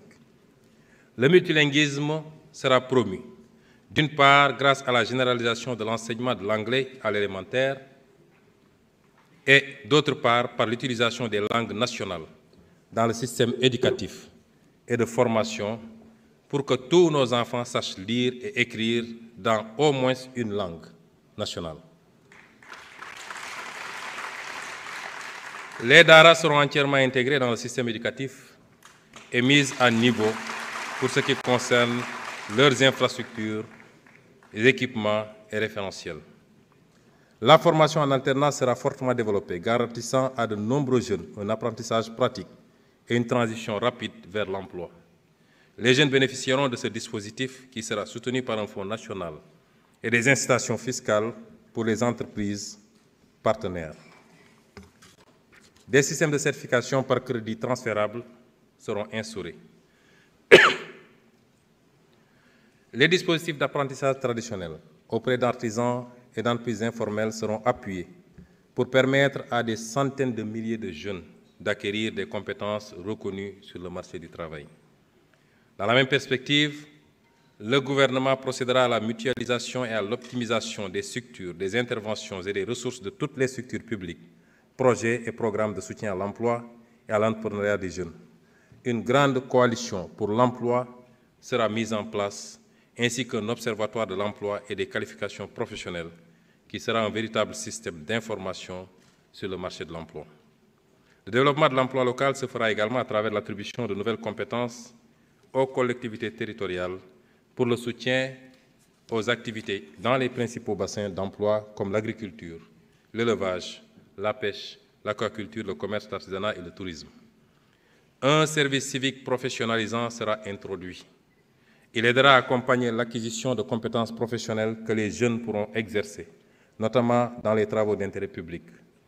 Concernant l'enseignement supérieur, la finalisation des chantiers de toutes les universités et établissements d'enseignement supérieur public, notamment Hassan Sek de Ziguinchor, Sine Saloum, El Hadj Ibrahima Niass, Amadou Makhtar Mbow, Gaston Berger de Saint-Louis et Ibader Thiam, permettra de répondre aux besoins croissants des étudiants et de stimuler la recherche appliquée. De nouvelles universités seront construites dans les régions qui n'en disposent pas, afin de rapprocher l'offre d'enseignement supérieur aux populations. Un rééquilibrage sera effectué pour orienter un plus grand nombre de bacheliers vers les filières scientifiques et techniques. Les filières de formation professionnelle supérieure seront développées dans tous les départements du pays qui bénéficieront tous d'un institut supérieur d'enseignement professionnel, ISEP, en alignant le référentiel de formation sur les besoins en compétences des pôles. Une politique de développement des stages pour tous les étudiants sera mise en œuvre. Pour garantir la soutenabilité financière de ce vaste chantier, un nouveau modèle économique éducatif sera mis en place reposant sur le partenariat public-privé, des financements basés sur la performance et l'autonomisation financière des établissements. Les bourses d'études incluront une composante de stage professionnel, tandis que les établissements seront encadrés et encouragés à générer des revenus à travers la valorisation de leurs expertises et la recherche appliquée. Un dialogue permanent et constructif avec les partenaires sociaux du système d'éducation et de formation permettra de bâtir un pacte de stabilité au sein de l'espace scolaire et universitaire. Dans le domaine de la santé, nous devons continuer d'offrir des soins de qualité accessibles à toutes les couches de la population avec des professionnels motivés. Nous insisterons sur l'amélioration de la gouvernance avec un accent particulier sur les ressources humaines, le financement, l'organisation et la gestion. À travers une approche multisectorielle, l'État renforcera la mise en œuvre de la stratégie de la santé dans toutes les politiques pour agir sur tous les déterminants de la santé. Dans toutes les régions, des unités de détection et de prise en charge précoce des maladies chroniques et des épidémies seront mises sur pied, de même que des services d'accueil, d'information et d'orientation fonctionnelle avec du personnel bien formé et qualifié. Les services d'accueil des urgences seront élargis et modernisés avec du personnel mieux motivé. Des financements innovants seront recherchés, y compris par le biais de la promotion de la culture de l'épargne pour la santé et la portabilité de l'assurance maladie. La digitalisation intégrale de la santé se fera à travers le déploiement des plateformes numériques et systèmes d'information digitalisés. Le tout dans un cadre respectant les principes éthiques et garantissant les droits des acteurs. Le dossier patient informatisé, déjà disponible, sera mis à l'échelle au fur et à mesure avec une approche régionale. Le projet d'industrialisation pharmaceutique sera mené avec soin, aussi bien pour les médicaments que pour la production de vaccins, avec l'appui des partenaires au développement et du secteur privé local. La pharmacopée et la médecine traditionnelle ne seront pas en reste, elles seront mieux encadrées dans le cadre de la mise en fonctionnalité optimale de l'Agence sénégalaise de réglementation pharmaceutique et de la Société sénégalaise de la pharmacie nationale et d'approvisionnement. La pratique du sport participe à la santé. On a tendance à parler de sport qu'en termes de compétition, Chers députés, je vous invite à beaucoup pratiquer le sport. C'est pourquoi nous développerons des infrastructures sportives de proximité dans les communes du pays, en partenariat avec les collectivités territoriales pour favoriser la pratique sportive de masse par la population. Le sport d'élite sera soutenu à travers un meilleur encadrement des athlètes à haut potentiel et la mise à niveau des infrastructures destinées aux compétitions internationales et nationales. Des plans de relance et de développement seront signés avec les fédérations sportives. En direction de l'organisation des Jeux olympiques de la jeunesse, un suivi rapproché sera effectué pour s'assurer que toutes les infrastructures nécessaires pour une bonne organisation de l'événement seront en place dans les délais. Monsieur le Président de l'Assemblée nationale, Mesdames et Messieurs les honorables députés, c'est parce que nous voulons un Sénégal juste que l'équité sociale est inscrite au cœur de la transformation systémique. Mon gouvernement promeut le rebasing social. Il s'agit de construire un système de protection sociale inclusif et efficient à travers la réforme visant le Code de sécurité sociale, qui permettra de consolider et de renforcer les régimes formels et d'étendre la protection sociale aux acteurs jusque-là non couverts, notamment les travailleurs journaliers, ceux de l'économie informelle, les travailleurs en milieu rural, ainsi que les autres travailleurs indépendants. La préparation pour adoption par l'Assemblée nationale d'un nouveau code du travail dont la vocation sera de promouvoir et de sécuriser l'investissement, mais aussi de renforcer le système de contrôle en milieu de travail. La consolidation du dialogue social tripartite, État, employeurs et syndicats, pour assurer la stabilité sociale à travers la signature entre les partenaires sociaux d'un pacte social consensuel et durable. L'extension de la couverture des filets sociaux à travers le dispositif de la carte d'égalité des chances pour les personnes vivant avec un handicap, l'application effective des textes relatifs au recrutement de quotas parmi certains groupes sociaux, la réforme du registre national unique, un meilleur ciblage et une promotion de l'entrepreneuriat auprès des bénéficiaires des bourses de sécurité familiale, ou encore la modernisation de la gestion de la couverture sanitaire universelle. Le renforcement des droits et de la protection des femmes contre toutes les inégalités de genre, contre toute forme de violence et pour leur autonomisation économique. La protection des droits des enfants, quel que soit le milieu de résidence, notamment pour l'accès à l'enseignement préscolaire, à l'éducation de base, à la nutrition et à la santé, ainsi qu'à toute forme de violence physique. Le phénomène des enfants de la rue retiendra toute notre attention pour une solution globale et définitive. L'aménagement d'un nouveau système intégré de protection et de promotion des personnes âgées, qui inclura en plus des aspects sanitaires et sociaux, la valorisation des compétences des retraités qui souhaitent les mettre à la disposition de l'État et des collectivités. La lutte contre la vie chère, comme moyen de mise en œuvre du droit à l'alimentation pour tous, en renforçant les moyens d'intervention des services en charge du contrôle économique partout dans le pays, en plus de renforcer l'éducation et la sensibilisation des consommateurs. La rationalisation des subventions à l'énergie, pour qu'elles bénéficient essentiellement aux ménages pauvres. Je veux parler ici du ciblage pour éviter que les plus riches bénéficient beaucoup plus d'ailleurs de ces subventions que les plus démunis. Par ailleurs, l'équité sociale ne peut être évoquée sans accorder une priorité absolue au retour des déplacés du conflit en Casamance. En effet, l'élection de son Excellence, le président Bassirou Diomaye Faye à la présidence de la République, a signifié que la perspective d'un Sénégal juste, prospère et souverain passait d'abord par un pays pacifié dans son intégrité et un peuple plus que jamais réconcilié.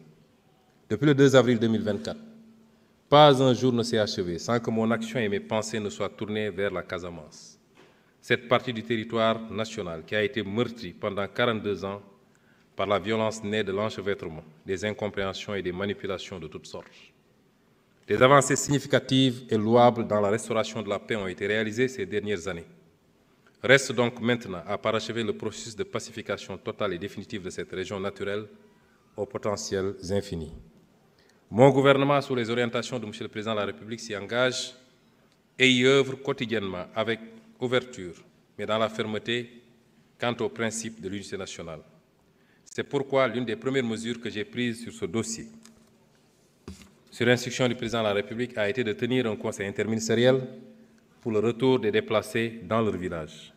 Ce conseil, qui a consacré l'ambitieux plan spécial Diomaye pour la Casamance 2024-2025, d'un coût provisoire de 54 milliards de francs CFA, avec la mise en place respectivement dans les régions de Ziguinchor, Sédhiou et Kolda d'un comité régional inclusif de pilotage, prévoit notamment de renforcer les capacités institutionnelles et budgétaires de l'ANRAC, chargé de coordonner l'exécution des interventions, de mobiliser le financement des opérations de déminage d'un coût estimatif de 15 milliards, de recourir en priorité aux très petites et moyennes entreprises et à la main-d'œuvre locale dans la conduite des projets gouvernementaux ou appuyés par l'État, de créer une expertise locale pour l'entretien et le maintien des infrastructures, du matériel et des équipements, de prévoir un dispositif adapté d'accompagnement des déplacés pour assurer l'employabilité et l'emploi des jeunes et des femmes en créant les conditions d'un développement continu d'une expertise locale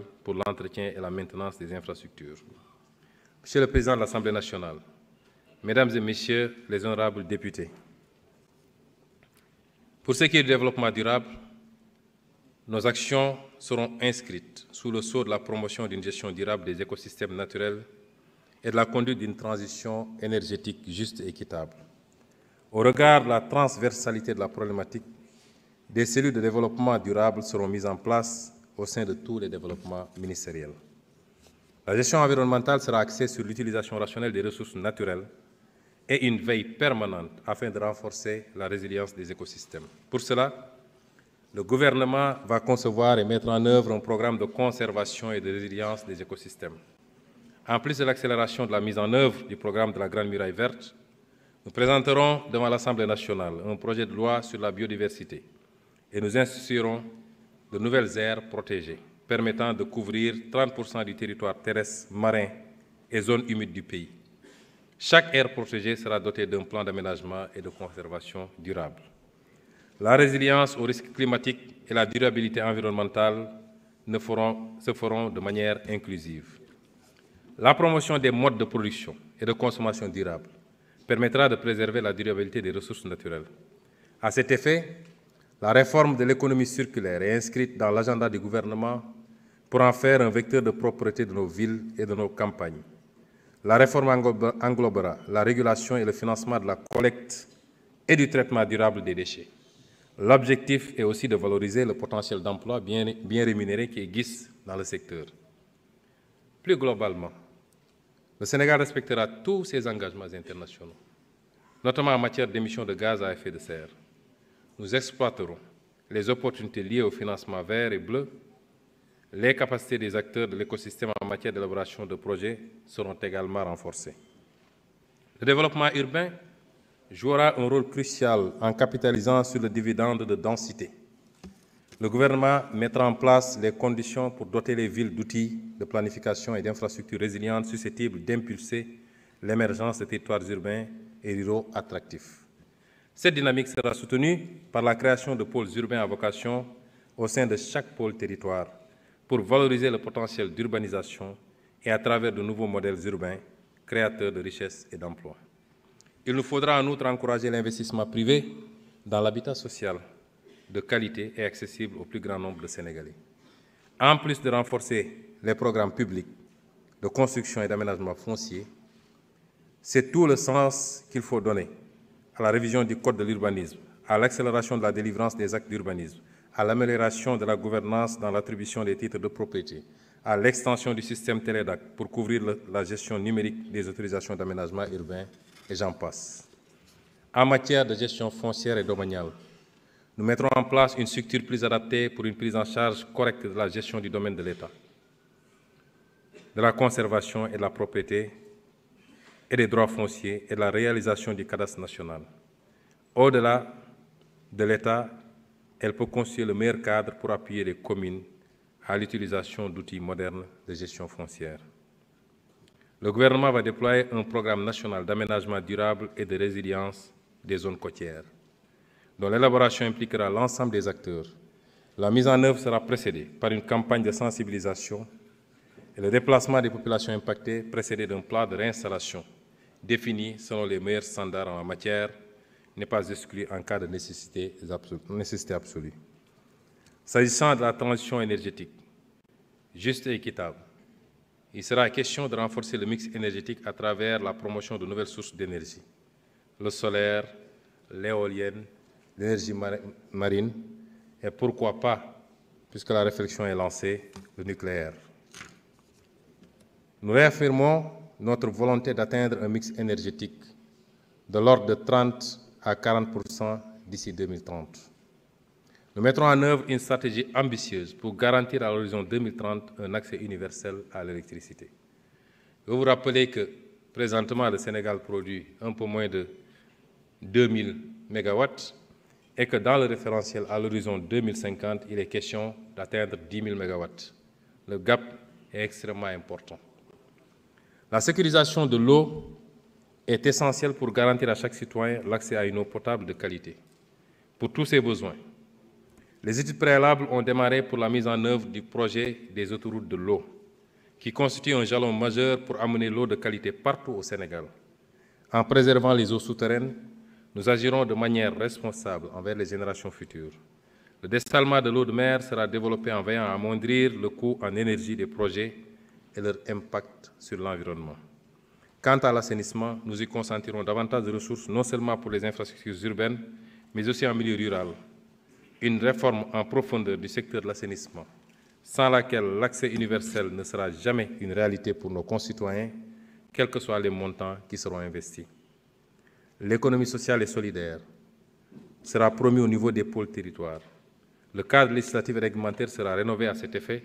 Les acteurs seront mieux organisés de sorte à faciliter la conclusion de contrats de services publics entre les collectivités territoriales et les entreprises de l'économie sociale et solidaire, ou entre ces dernières et les grandes et moyennes entreprises locales. La démarche innovante consistera à promouvoir des pilotes, des solutions réplicables à une grande échelle.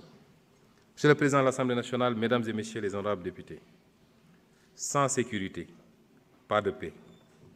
Nous œuvrerons à la sécurité et à l'intégrité territoriale pour la prospérité du pays et de ses concitoyens, dans un environnement sous-régional apaisé. L'objectif stratégique est de sanctuariser le territoire national et de renforcer la protection des personnes et des biens dans le respect des valeurs républicaines et des engagements au titre de la préservation de la paix internationale. En mer, la découverte de ressources naturelles commande aux forces de défense et de sécurité d'adopter une posture d'anticipation et de veille.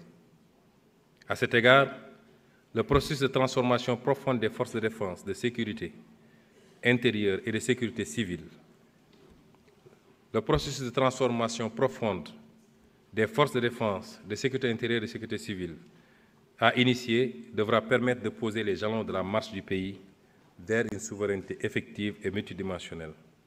En effet, l'augmentation substantielle des effectifs, la construction d'infrastructures de travail et de logement, l'amélioration de la condition du personnel, la montée en puissance des structures de formation ainsi que la déconcentration des forces vers les zones frontalières rentrent dans le cadre de la mise en œuvre d'une vision holistique de la défense et de la sécurité et la prise en compte des défis sécuritaires auxquels le Sénégal fait face. Un plan d'urgence visant à résorber les gaps capacitaires critiques permettra d'acquérir des équipements majeurs et de renforcer les infrastructures. Par ailleurs, l'analyse du contexte actuel laisse apparaître à l'évidence une nécessité de redimensionner les forces de défense et de sécurité en termes d'organisation, de capacité et de maillage opérationnel des espaces terrestres, maritimes et aériens. C'est dans cet esprit qu'un projet de loi de programmation militaire à l'horizon 2035 sera proposé à votre auguste Assemblée très prochainement. Les actions prioritaires pour les forces de défense et de sécurité porteront aussi sur l'amélioration des relations avec la population par la réalisation de projets à fort impact socio-économique, par le renforcement de la citoyenneté et la promotion de l'esprit de sécurité et de défense. La transformation de la perception et de l'image des forces de défense et de sécurité, la mise en place d'un cadre d'interaction efficace pour l'amélioration, l'accueil et réduire les délais de traitement des dossiers, la création d'une plateforme de traitement des dossiers, la création d'une plateforme digitale d'information et la réduction des accidents de la circulation sont autant d'actions qui polarisent les efforts. Cela commande de finaliser le processus de départementalisation de la sécurité dans toutes ses dimensions, gendarmerie, police et sécurité civile, de prendre les dispositions idoines pour assurer une présence permettant de réduire les délais d'intervention, de décentraliser l'intervention spécialisée, de renforcer les capacités techniques des unités d'investigation en police judiciaire et d'activer des unités spécialisées en milieu maritime, aérien et ferroviaire. Monsieur le Président de l'Assemblée nationale, Mesdames et Messieurs les honorables députés, notre engagement panafricain sera renforcé. Le Sénégal est déterminé à jouer un rôle accru en Afrique et sur la scène internationale. Fidèle à notre tradition de havre de paix, nous œuvrerons à renforcer notre intégration régionale au sein de l'Afrique de l'Ouest et à promouvoir une coopération plus étroite avec nos partenaires africains. Conformément aux instructions du chef de l'État, le Sénégal ratifiera le protocole de Malabo de 2014 qui vise à ériger le Parlement panafricain en une institution législative et à part entière. Dans la même foulée, nous passerons en revue tous les traités et protocoles régionaux afin de nous mettre à jour pour ce qui concerne leur ratification, leur incorporation dans notre droit interne et leur mise en œuvre. Nous nous évertuerons à être un pays modèle dans le domaine de l'intégration régionale en Afrique et soutiendrons activement les chantiers de la CEDEAO. Le Sénégal renforcera, comme jamais auparavant, ses relations avec les pays africains frères. Nous œuvrons sans relâche à favoriser les relations entre les secteurs privés et milieux d'affaires africains et ouest-africains afin de développer le commerce intra-africain et interrégional en exploitant les facilités offertes par la ZLECAf et la CEDEAO notamment. Nous ne ménagerons aucun effort pour une meilleure interconnectivité des infrastructures routières, ferroviaires, maritimes et aériennes, notamment dans le cadre des programmes communautaires de développement et du plan de développement des infrastructures en Afrique. Parallèlement, notre pays apportera toute sa contribution à la réussite du grand projet de gazoduc africain atlantique qui impacte la quasi-totalité des pays africains de l'Ouest. Une attention particulière sera portée au partenariat avec les pays voisins pour l'exploitation des ressources et la mutualisation des expériences. À cet effet, nous mettrons sur pied, dès 2025, une agence en charge de la mobilisation des experts et des volontaires sénégalais au service du développement en Afrique, tout en facilitant l'accueil d'étudiants et de stagiaires africains et internationaux au Sénégal, et le placement en position de stage des cadres sénégalais dans les pays amis et frères. Il en sera de même sur le plan monétaire, où nous poursuivrons les discussions pour que la monnaie soit plus en adéquation avec les besoins de l'économie régionale. Quant à nos compatriotes de la diaspora, je salue une fois de plus leur apport inestimable à l'œuvre de construction nationale. Le gouvernement lancera un vaste programme de recensement des Sénégalais de l'extérieur pour mieux valoriser leur potentiel grâce à des programmes adaptés. Dans cette perspective, nous mettrons en place une haute autorité de la diaspora, un organe consultatif rattaché à la primature pour conseiller le gouvernement sur les questions touchant aux Sénégalais de l'étranger. Les associations de la diaspora les plus représentatives y seront représentées et la durée de validité du passeport sera étendue à 10 ans.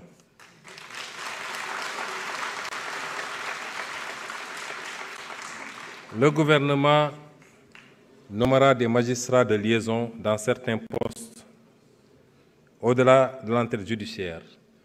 Le magistrat de liaison prodiguera des conseils juridiques aux compatriotes tout en les aidant dans les procédures judiciaires. En outre, nous entendons créer les conditions de mise en place d'une banque de la diaspora.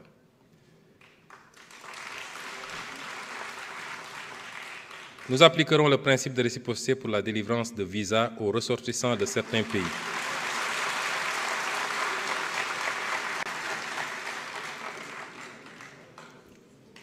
Nous appliquerons le principe de réciprocité pour la délivrance de visas aux ressortissants de certains pays qui l'exigent à nos ressortissants.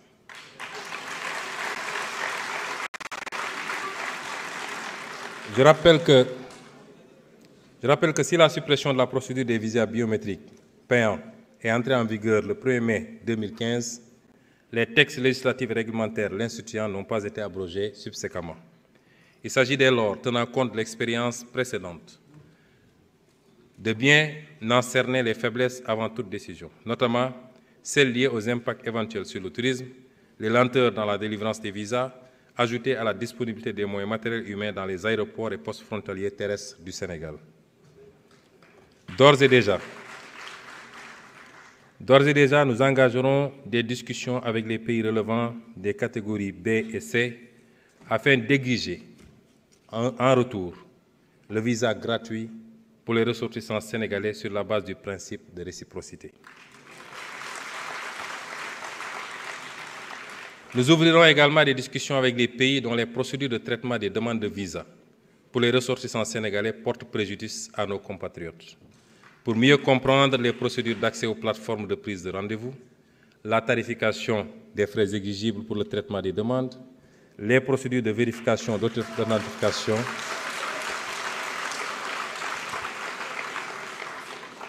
la tarification des frais exigibles pour le traitement des demandes, les procédures de vérification d'authenticité et de transmission des documents d'état civil. Enfin, le gouvernement apportera une solution idoine à l'immigration clandestine.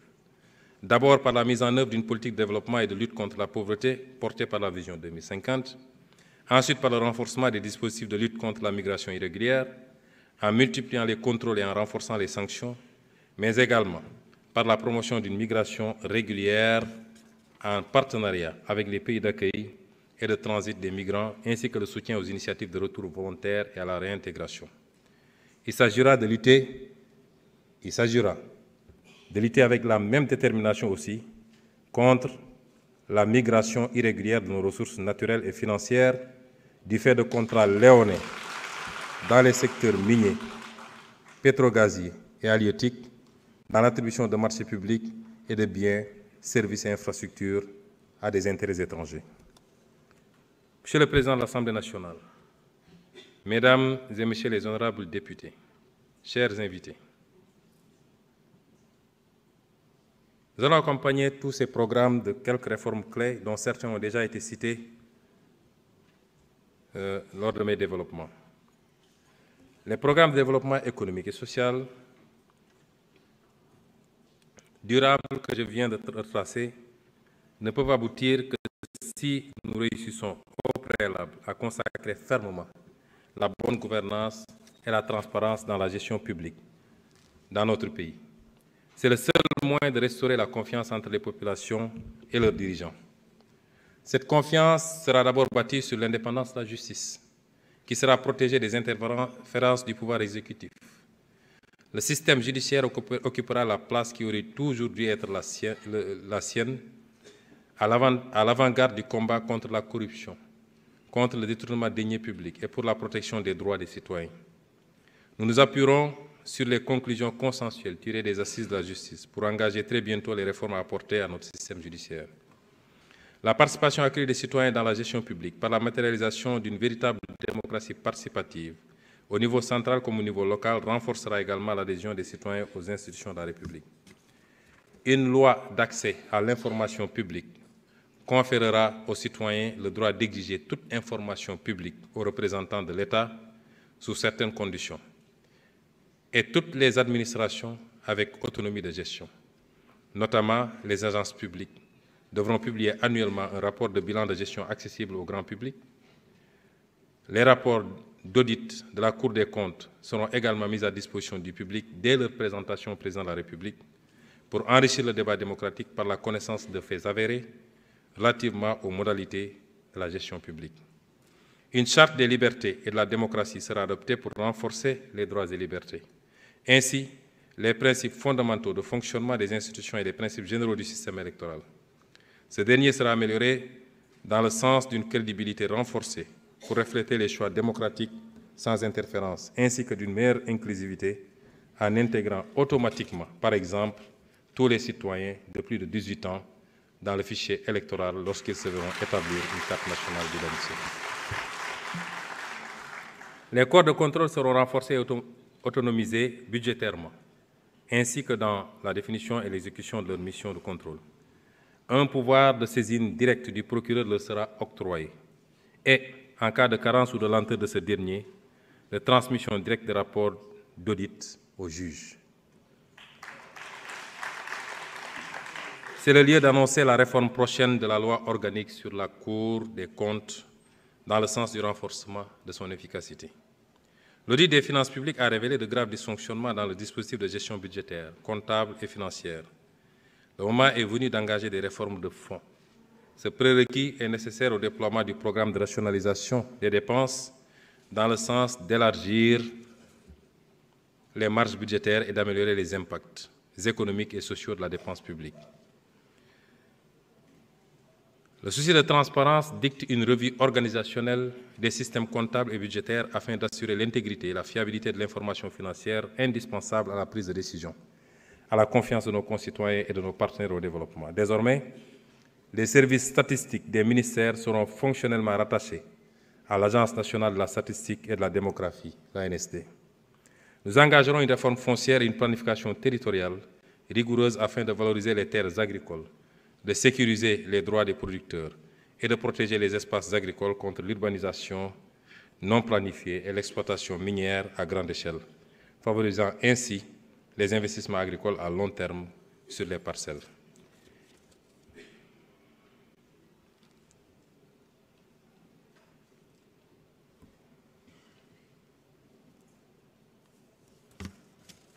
Sur le plan politique, enfin,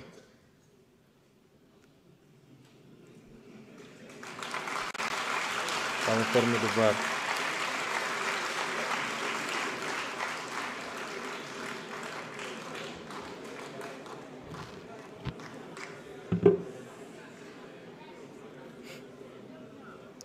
Je vois des députés qui souffrent alors qu'ils sont tranquillement assis depuis 2 heures de temps.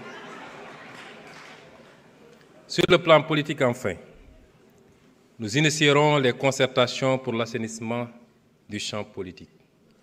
Celle-ci pourrait porter, entre autres, sur la bonne gouvernance associative des partis politiques et des conditions de leur financement public, énoncées par l'article 4 de la Constitution et la loi numéro 89-36 du 12 octobre 1989,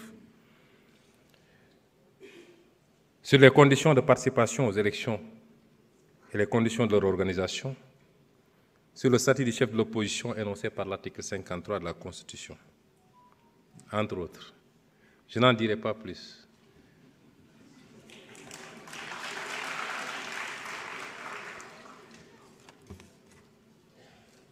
Pour conclure, Monsieur le Président de l'Assemblée nationale, Mesdames et Messieurs les honorables députés, la réussite de cet agenda national de transformation au Sénégal 2050, qui est décliné en un master plan décennal 2025-2034, est planifié dans les programmes, projets et réformes sur la période 2025-2029 et dont je viens de vous exposer les grandes lignes, repose sur une gouvernance agile et responsable, pilotée par un conseil présidentiel et appuyée par une structure de supervision et d'appui logée à la primature, chargée de coordonner et de suivre la mise en œuvre des projets. Des contrats de performance formaliseront les engagements entre les ministères, les collectivités territoriales et les autres acteurs, avec des mécanismes rigoureux de suivi et de redevabilité. Je vous réaffirme la détermination du gouvernement à réussir le tournant crucial de notre histoire. Nous procéderons non seulement aux réformes nécessaires pour mettre le pays sur les rails du développement, mais nous irons désormais vers une mise en œuvre globale et coordonnée de chaque programme, avec des objectifs clairs, des indicateurs d'effet et des indicateurs d'impact précis, qui montreront comment la justice s'exerce, comment la croissance s'accélère par davantage de productivité, comment des activités et des emplois formels se développent dans les différents pôles, comment la pauvreté se réduit, comment, année après année, la qualité de vie des populations se transforme, comment, enfin, notre nation se renforce, se sécurise et rayonne en Afrique et dans le monde.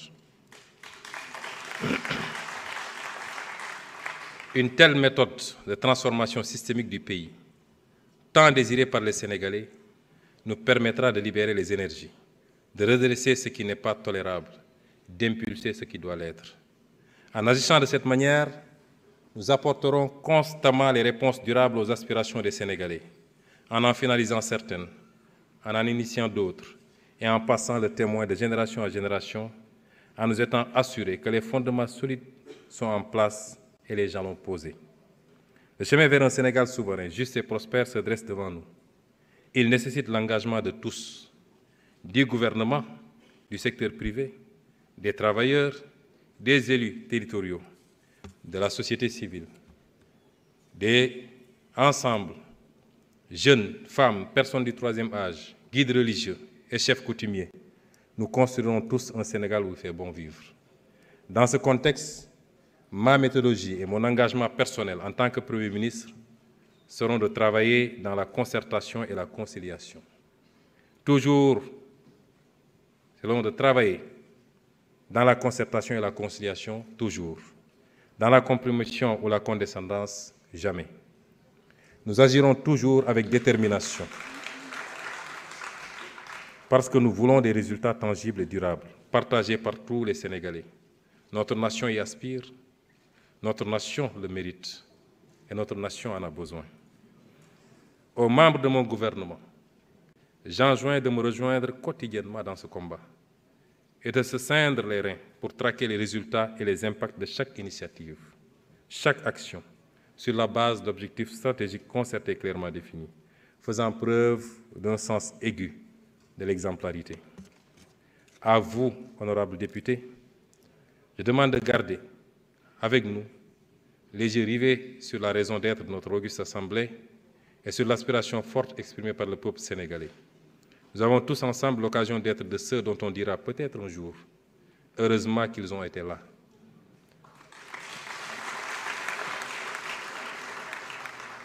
Œuvrer dans un esprit d'ouverture qui nous permette de fédérer toutes les forces de notre nation. À chaque Sénégalaise et à chaque Sénégalais, je demande de ne pas être en reste dans ce combat, dans ces batailles, une vision 2050 ambitieuse pour notre pays, pour nous-mêmes et pour nos enfants et petits-enfants, dont chaque étape devra être un engagement exaltant, fait de discipline et de patriotisme, de don de soi pour la patrie.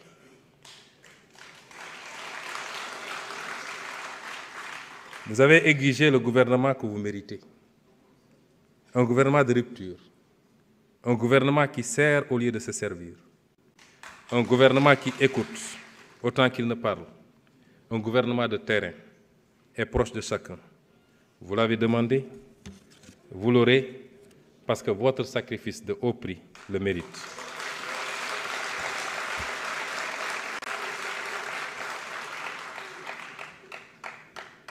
Monsieur le Président de l'Assemblée nationale, Mesdames, Messieurs les députés, que Dieu nous aide à réussir cette noble mission.